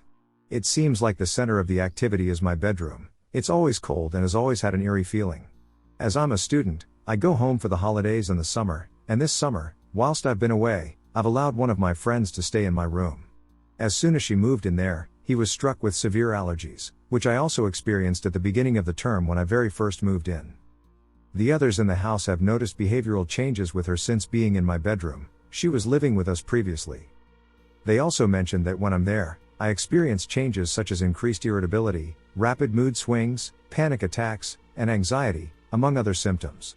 I have a rosary up in my bedroom to try and prevent anything, and every time I go to touch it, it's boiling hot, almost burning hot. Our next steps are unclear. We've considered hiring a priest, but some of us in the house haven't been baptized/christened. We don't even know what type of spirit this is, and it's really starting to scare us. Since being in the house, a lot of traumatic things have happened to us, which may be a coincidence, but everything is making us think otherwise. Your help or insights would be greatly appreciated. The figure. I grew up in a household that rarely attended church. Sometimes, when visiting our grandparents, my 2 brothers and I would be forced to go to worship services, but those moments were few and far between. Even so, it is almost impossible to avoid running across Christian symbols in books, movies, and television shows. Thus, it is likely most Americans have at least a basic understanding of such Christian symbols as the cross and angelic beings. So, when my youngest brother, Parker, around 3 years old, began telling us that he saw angels, my parents saw no immediate cause for concern, nor were they all that surprised. From what I can remember, all of the adults in the family and in our friend circles thought it was cute. I must admit I was a bit more skeptical than the grown-ups. Quite frankly, I could not shake an unsettling feeling deep in my gut that something about it was not right. Some time later, my brothers and I were spending a summer day at our babysitter's mind-numbingly boring home when my youngest brother called out for someone to come and look at a picture he had just finished. Now, being all of 3 years old, abstract shapes and outrageous color schemes constituted the bulk of my brother's artwork up to this point. At least, this is the level of work we were all used to and fully expected to see. As it happens, I was the first to arrive on the scene and lay eyes on the drawing. The first thing I noticed, to my astonishment, was the lack of color. In fact, the entire drawing consisted of various shades of black, which was completely out of character in my brother's case. Before I was even aware of what I had laid eyes upon, a cold chill was creeping up my spine, causing the hairs on the back of my neck to stand on end. The next thing I could not avoid being struck by was the seemingly miraculous leap forward in this 3-year-old boy's artistic ability. I could actually make out the discernible details of a figure, demonstrating ability well beyond his years. Without regard to the figure on the page, I immediately felt something scandalous must be afoot. I marched over to our middle brother, Christian, fully intent upon drawing a confession out of him. He must have sketched the figure and conspired to have a little fun at my expense. I was not laughing. I couldn't shake this feeling of being disturbed, much like the one I would get from creepy pictures or statues that seemed to stare directly into my soul. When he pled his innocence, I quickly dragged Christian over to the table and demanded he end his charade. However, the moment his eyes met the figure, I recognized the look on his face. I imagined it must have been exactly as I had looked upon viewing the figure only moments before. Tears began to stream from his eyes as I released his arm and watched him race over to the secure arms of his favorite teddy bear. He always had that beer with him, but I had not seen him act as he did in that moment in years. He was 3 all over again. I was beginning to feel sweat beating up on my forehead and the back of my neck. I turned to Parker, who had not moved from his spot at the table throughout the entirety of the commotion, his face displaying a confused look. As the oldest, not wanting to leave the responsibility to our babysitter, I decided I would inquire about the figure. The figure. Up to this point I had not even considered what exactly my brother had drawn. All I knew was it was chilling me to the bone, and I could not understand why. I would soon have my answer. Before launching into my interrogation, I glanced back at the shadowy figure on the paper. Why had I not spent a moment to figure out what he had drawn? Was it my subconscious attempting to protect me from identifying it? These questions run through my brain every time I lie awake in bed at night, some 20 plus years later, wary of what may be waiting for me in the darkest corners of my room, behind the door, and under my bed. Some things just stick with you and tend to rear their ugly head at the worst moments. What I saw on the paper haunts me to this day, even as my fingers type the words at this very moment. The drawing was of a dark, shadowy figure, partly veiled in what appeared to be smoke or possibly mist. The body was nude, and the limbs and torso were contorted in grotesquely unnatural fashion.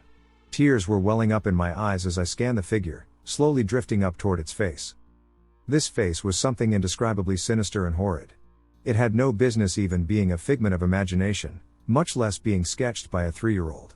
I cannot, after all of these years, find something even remotely like it to compare. It did not exactly have eyes, but you felt like it was staring right through you, like it knew you. I felt like they knew more about me than I knew about myself. Yet, there was something oddly familiar about the figure. What I suppose could possibly pass for a mouth stretched from the middle of its lopsided, egg-shaped head, all the way to the very bottom of its face. Impossible as it may seem, the figure appeared to be smiling and whispering at the same time. For some reason I felt like it was asking me to remember. Remember what? Looking up at my 3-year-old brother, with his blue eyes and innocent expression, I could not believe such a vision of utter darkness and cruelty could spring forth from his young and inexperienced mind. Was this something he thought about often? Had he dreamt it and felt compelled to put it down on paper? If he was at all frightened by the image, as Christian and I clearly were, he was not showing the slightest sign. I could only bring myself to ask him a single question. Why? Just then, Christian accidentally knocked the television remote to the floor, momentarily snapping me out of the dramatic heaviness of the moment. He still looked mortified. I turned to the 3-year-old behind me, realizing there might just be some mystery about to be revealed, and heard the words I immediately realized were the cause of my unease with the figure. He simply smiled and said, "I see him every day. He's my angel." Upon hearing this, something seemed to break inside me. It was as if some switch flipped and an impossibly dim light flickered to life in a dark and distant room. A faded memory from as far back as I can remember began to take shape. On the couch behind me, Christian began sobbing loudly. He was definitely his 3-year-old self, squeezing his teddy bear and moaning that he wanted our mother. Something from within compelled me to go over to him. It was not a voice, but it was definitely a feeling. I was completely unfamiliar with the situation. We needed Mom and Dad. The babysitter was not going to be enough. Something was seriously wrong, and we did not have any answers. The moment I sank into the couch, my brother threw his teddy bear and wrapped his arms around me. This was certainly new. We loved each other, about as much as 2 young brothers can hope to love one another, but the only times we ever hugged were for family pictures. And yet, I could tell that it was the most appropriate thing the 2 of us could do in that moment. He needed it. I needed it. Without looking up at me, through alternating sobs and snivels, he began to speak. He told me he wished he had never looked at the figure. He asked me why I had made him do it, which drove a hot dagger right through my little heart. I began to cry once again, telling him I was sorry in my own whimpering voice. After we sat there crying for what seemed like an hour, though it was likely mere minutes, my brother once again spoke. This time he seemed oddly calm, almost as if he had not been crying and shaking with fear for the past several minutes. While he spoke, my attention was fading in and out as he recounted the various houses we had lived in and the rooms we shared over the years. I had no idea why he was bringing any of this up at this particular moment. He continued in this manner, and I began to just be able to make out the memory that had moments before been triggered at the table and was slowly coming into focus. It was a series of short scenes, mostly in an apartment my parents rented when I was around 3 or 4 years old. Some of them were of places I could not quite make out, but I assumed they represented my grandparents' old house and the daycare center I once attended. They were old memories of old places. Before I could make these images more concrete and begin to try to remember their significance, I was ripped from my trance-like state by something my brother said. He was asking me if I remembered his imaginary friend. He said he used to think it was his guardian angel. I, myself, was around 9 when he used to talk about his imaginary friend, and I tended to just ignore him when he spoke about it. I did remember, however, a time when I awoke to the sound of my brother whispering. I remember rolling over so that I could smack him and tell him to go to sleep, but immediately being startled by the sound of a deep, raspy voice that seemed to be responding to him. I must have blocked it out, but at that moment I could suddenly recall that night I ran straight into our parents' room, waking them up and going on and on about a man in our room. Unfortunately, when my parents finally got up and went to investigate, my brother was sound asleep, and nothing was amiss. The window was closed and locked, the bed was clear underneath, and our closet only housed a few sweatshirts and board games. As this was all coming back to me, my own memory began to sharpen and reveal itself. It was as if a movie was being played on fast forward of select moments from my early childhood. As an only child for the first few years of my life, it was not uncommon for me to have to settle on entertaining myself. Strangely enough, though, in the images streaming through my brain, a figure began to materialize. Frame by frame, as the scenes repeated themselves over and over again, a growing dark mist or smoke was taking shape. Christian had lost his temporary state of calmness and returned to sobbing uncontrollably, but the images continued to hold my attention. What was that thing in each of the scenes with me? Why did I feel some connection to it? The sobs of my brother grew into full-on wailing. Still, I could not be brought out of my current state. I had to know what my memory was trying to show me. At some point, my curiosity began to change to an all too familiar feeling of dread. I was coming to the realization that I knew exactly what was in those rooms with me. I had always known. I did not want to see it in its full form, but I could not look away. The images were in my head, not in front of my eyes. I could feel tears streaming once again down my cold, clammy face. I was sweating profusely and shivering uncontrollably, like one continuous chill running up and down my spine. It started with that unmistakable stench. It seemed to roll off of him like the smoke that surrounded his presence. Then I saw that hideously familiar naked body, with all of its twists and inhuman angles. I could hear a faint noise rising from somewhere in the background. No, it was welling up from inside me. I was screaming. The last thing I remembered before blacking out was that ungodly face, crooked and ghastly, somehow smiling without a mouth and seeing right into my soul with non-existent eyes. And to think, I now can vividly remember that 3-year-old me used to be comforted by this hideous creature. He was my guardian angel. The craziest experience that I've had happened in June 2008 when I was 19. I had hosted a barbecue at my parents' house and it had at least 10 people around. The next day, everyone had gone home apart from 2 of my friends, Rachel and Louise.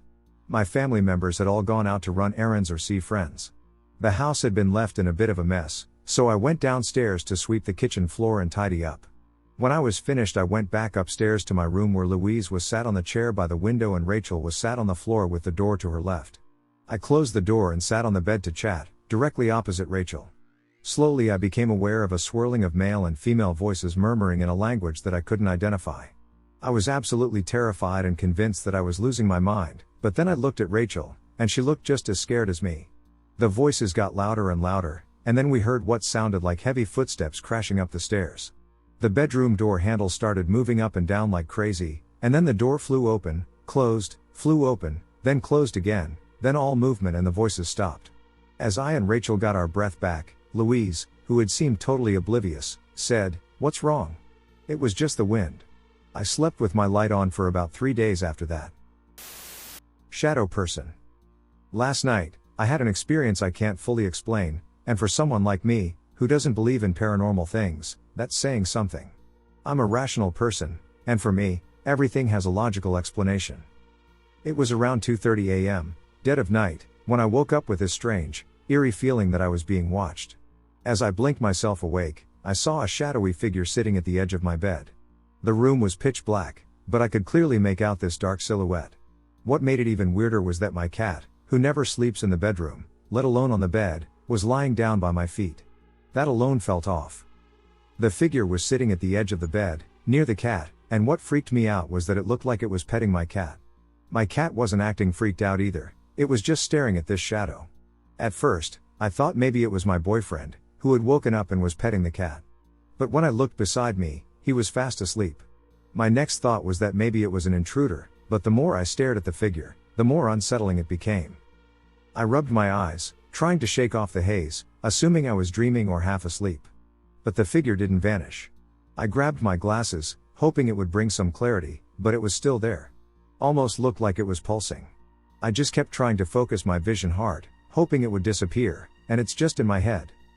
While I'm still in disbelief, I pulled away from this figure, sitting down on the bed, rubbing my eyes repeatedly. The being pulled the hood of what looked like a jacket over its head.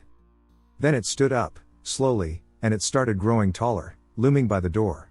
I was frozen, just staring at it, my mind racing to find some rational explanation. But this thing was towering over me, becoming something more than just a shadow. That's when I fully woke up, wide awake and panicked. I shook my boyfriend, scared, shouting, "There's something here. Something is watching us." He woke up in a daze and said there was nothing there. I asked him if he really didn't see it, and he just kept saying, "There's nothing there, what are you seeing?" Meanwhile, my cat, who never does this, squeezed in between us, trying to get as close as possible, almost like it was frightened too, seeking our cuddles and attention, or maybe trying to calm me down. The shadowy figure didn't leave. It just stood there, taunting me, almost like it was dancing or messing with me. I was still frozen, thinking, am I losing it? What was happening didn't feel possible. My boyfriend told me to turn on the light. I did, and the second the light filled the room, the figure vanished. But my cat was still staring, its eyes locked onto the same spot where the figure had been, and following it around in the room, like he was tracking something invisible. I don't know what to think of it. I've never believed in ghosts, or shadow people, or anything like that. I've always dismissed those kinds of stories. But this, I can't shake it. It felt too real. It was real. I feel like I saw something I wasn't supposed to. I don't know what it was. I've never believed in this stuff, and now I feel completely insane. Any idea what it could have been? This is my first ever bigger thing around strange and paranormal, and it's mostly based on my family and friends' stories. I'm still skeptical about it and know that the human mind can play tricks on us. Starting up, I will say I was a tough kid, didn't listen to other people, was even called out and brought to psychologists to check if I had ADHD, but none of that was found. I was just an adrenaline junkie with, to this day, my own morality system as law, etc., made by other people, and at some point, it won't protect me but the ones enforcing it.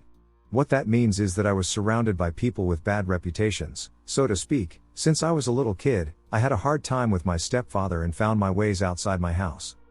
At the same time, I have a profound belief that if your action impacts others in any harmful way, it's really bad, and I won't do it and even step forward to stop it, which caused me lots of trouble too. I mentioned this to make you understand that things I did had no impact on my morality, and I do not consider them as bad. I was also trained in survival, mountain climbing, shooting, martial arts, and many more since I was 12 years old. My first real mountain climbing, cave exploring, and jumping on the rope swinging under an old railroad bridge in the mountains, 30 to 40 meters, and it's very similar to bungee jumping except you are swinging instead of just falling down. I was also in military school later on, but my troubles with the law put me on a different life path, yet still, I was considered a construct. I also have a terrible fear of heights, which, being me, means I love to climb high and look down for an adrenaline boost. My first encounter with the paranormal happened when I was a teenager, around 16 years old. My group of friends liked to spend evenings in an old cemetery near an internet cafe. That was a thing. I know I'm old.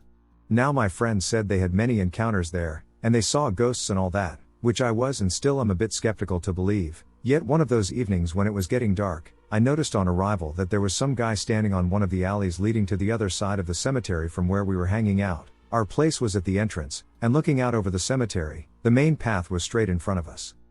Most of the graves there were tombs, so they were above ground, looking like small buildings with one main tomb in the middle with some small water fountain in the middle, but it was always locked. So, my friends were a bit spooked out, as no one visits this place that late, and they wanted to check who this guy is and if it's not police, maybe.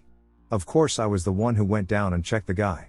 Now what is important is that this guy was standing almost in the middle of the road, leaning a little bit forward like he was reading the caption on the tomb, and next to him, from my perspective before him but really close, was a big tree. The tree was obstructing my view of the tomb, but they were all connected together in the long line, no gap, just tombs connected to each other and high at around 2 meters. When I was about 5 meters away from the guy, he stood still and stepped forward behind the tree. I went there anyway because I knew there was no way he could go between or on top of the tombs, no gap, and if he climbed, it'd take some time, and I would see him. I was already approximately 188 centimeters, 6'2", in height, yet I was passing the tree, and there was no sign of the individual in question. He dissolved into thin air. Now from my perspective, he had some old coat and hat and didn't look like a cop, more like an old guy who was visiting his relatives.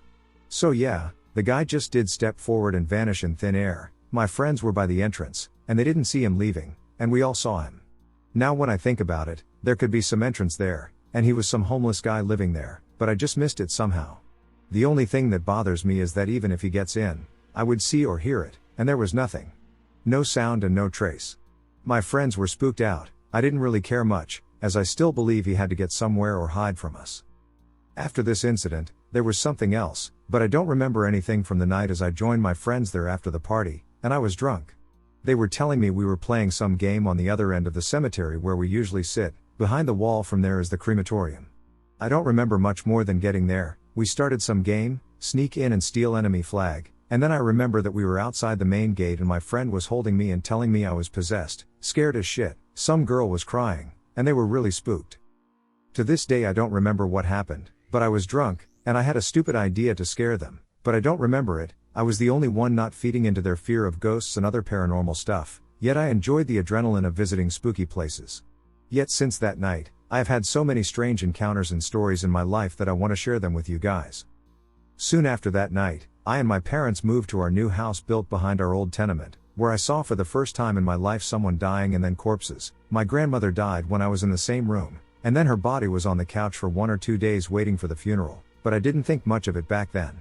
I didn't even understand, I think, what happened. In our new house, I've got my new big room in the attic, and I was often throwing parties there or letting some of my friends sleep there with me after the party. There are many stories around my room there, but I witnessed only one. Somehow I was never the one bothered by the strange things there, but everybody else was. So the one time something strange happened was when I and my friend were sleeping and suddenly my friend started to scream to me to wake up. I woke up and saw him on the other side of the room lying on the mattress, staring at some light reflection above him. Room was big. It was around 5 meters wide and 15 meters long, and there was a wardrobe with another 5 on 5 with a door next to his mattress. People called it Narnia because you could find everything there, and I didn't really care about keeping it clean. On the long wall of the room, there are 2 roof windows and an additional one above my bed back then on the shorter wall. The first thing I thought was that there must have been some CD on the ground, and it's reflecting moonlight, but then something even stranger happened. The light above him, and it was a really strong light for a reflection, started to get bigger and bigger. At some point it was the size of his mattress directly above him, or very close to that from my perspective. He was scared to death, and at one point he started screaming. I was laughing at his reaction as I still believed that was just a strange reflection. He stood up and sprinted to the light switch and turned it on. Reflection, as we can imagine, disappeared with the lights on, and when he turned it down again, it wasn't there anymore. As strange as it was, I didn't think much of it back then, and we went to sleep again, yet this time he left his lights on. We both saw this, but again we were drunk after the party, so it could be anything. After this one incident, I never experienced any other strange thing except losing my alarm clock. To this day I don't know what happened to it, but my family members, including my stepfather, a guy who only believed in news and God, told some crazy stories around it. So there were many incidents in my house when my stepfather yelled at me that I was loud and my friends talked too loud at night when he was sleeping last night and that tonight we have to move the party somewhere else. Now the problem is that I wasn't in my room that night. I was away for a few days at the music festival in a city 100 kilometers from my hometown. He thought I came back late with my friends last night, but I didn't, and I told him that, but he didn't believe me. So that was the first time I've heard about some strange noises in my room when I'm gone, and it's only getting better. At this point I thought that maybe my sister had her friends over, didn't say anything to my parents, and they thought it was in my room, but she said she didn't. Over the course of a couple more years, I moved out to another country, and I came back after a year. At this point, my family strongly believes that there is something in my room, even my stepfather, and my mother tried to get rid of it, whatever that means. I didn't think much of it, though they were maybe watching too many movies, and I lived there for a year. Never had I experienced anything strange in my room for a year when I stayed there. My mother moved out to another country with my sister, and I was alone with my stepfather, having the whole building to ourselves. We didn't speak much as I had a separate bathroom on my floor and worked a lot as a manager in some transport company. I had brought a relationship back then, and after quitting my job, I worked as a technician in the security company, doing also some extra security jobs on big events, as I had a reputation in my city but couldn't do it as a security guy because of my criminal record. That also prevented me from joining the army, nothing serious but enough to change my life path. While I was there, I didn't care much about my house. I stayed there only when I had to, and most of the time I was with my girlfriend, friends, or at work. During that year I had few encounters with my stepfather, who this time asked if I was in my room last night, but when I said no, he just nodded at me every time and dropped the subject. One time I asked, and he didn't tell me much, but then I asked my mother, and she said he was scared of my room, as there are strange things going on there, and he felt one night that something grabbed him when he was sleeping there, etc. That's the moment I learned about all the strange noises and things around my room, And at first, I was taking it as a joke, but they really strongly believe that there is something in my room that somehow doesn't bother me but everyone else. After that conversation, I didn't think much of it, and nothing happened to me in this room since, yet after a year I moved out to another country where I currently live, and my room stayed empty. One time my sister got there for the holidays, as she and my mother live in the UK, same as me, and she tried to repaint her room, change floor panels, and get ready to get back there. So for one night, she had to sleep in my room as her room was covered in foil and had fresh paint on it. That night she claimed that she 100% went to sleep in my room, but somehow she woke up on her own. She had never sleepwalked before and didn't know how she got from one room to the other, but the doors to both were open. Since then she avoided my room, and she was the last person who didn't believe there was something going on there. She was away for studies when my mother and stepfather were. My parents right now got divorced, and they are selling this house. I don't really keep in touch with my stepfather, so I didn't hear any new stories, but I still don't know what to think about it. My mother since then started to strongly believe in paranormal things, but I would never expect that from my stepfather. Now there is another story, this time from my new place. I live in one house with my sister, but before I got here, my mother was staying in the same room I am in right now. During the 5 years I was here, I lived in this room with my ex for 6 months and on my own for a year. My mother and my sister strongly believe that in my room, where I'm now living and they lived before, is some ghost of a man in the hood. And around 4 or 5 years ago, when I first got this room to sleep in, I had sleep paralysis for the first time in my life. I heard cracks all over the room and saw a total pitch black void where my doors are. I felt someone was there with me and couldn't move or talk. Of course, the first thing I did was the same as what I do in my nightmares, try to stand up and encounter whatever is there. I remember I couldn't move and scream, but I tried to scream F at %K off, it worked. I woke up, and the room looked exactly like it was before, except my door was locked and nothing was there with me. I've still heard cracking sounds all over, but it's an old house, so it's nothing strange. I went back to sleep after this happened, and that was it. I spoke with my mother the next day, and she said that she also had a similar experience when he was sleeping there, and my sister had an even more disturbing story about this room when she stayed there for some time. She described one night as some man in black hood vacuumed me out of my body. I've seen bricks in the wall she threw me through, and I tried to get back to my room and my body, but when I was crawling upstairs, I noticed that instead of hands, I have paws, and I remember feeling the carpet under me, and she claims that there is something there that feeds on people's energy. Now, all that for me is BS, a dream, and even if there is something going on, there is at least one explanation. And that takes us to this moment. When I'm writing this, I've experienced sleep paralysis again, but this time twice in a row, the same night, exactly the same way. I'm living in the same room as before now, but I've changed the layout of it, so now my legs are near the door, and my window is blacked out with special cloth, as I don't like light, and I'm mostly active at night, gamer style, lol. I went to sleep at 7 a.m., so it's well lit outside, and I've heard my sister getting ready to work before I fell asleep. Now this time I remember all of it as it's fresh, and that's why I want to describe it to you guys. I was sleeping on my side, having my right hand on my body and my left under my chin, when I had the first paralysis. I was scared a bit, but quickly I realized what's going on, as I experienced it a few years back. I tried to move my right hand, but I couldn't, but my left arm wasn't so stiff, and I managed to move my fingers. Trying to do so, I felt really cold, and all the time, instead of the noise of the fan I have in my room, I heard growling. Not like a dog but a constant, same tone growling in my ear. It's really strange because it was like the sound was pouring like liquid into my ear. I couldn't move except 2 fingers in my left arm, and those are just like the tiniest bit of movement, not even being able to turn my hand to a fist or anything, and I felt something was with me here. I've tried to catch eye contact with whatever was here looking at the door in my room, but nothing was there, just the feeling I'm not alone. And now what was different from the first time many years ago is that back then I felt like something or someone wanted to attack me, but it failed. Now I feel like it's trying to do something, but it's scared of me more than I am of this whole situation.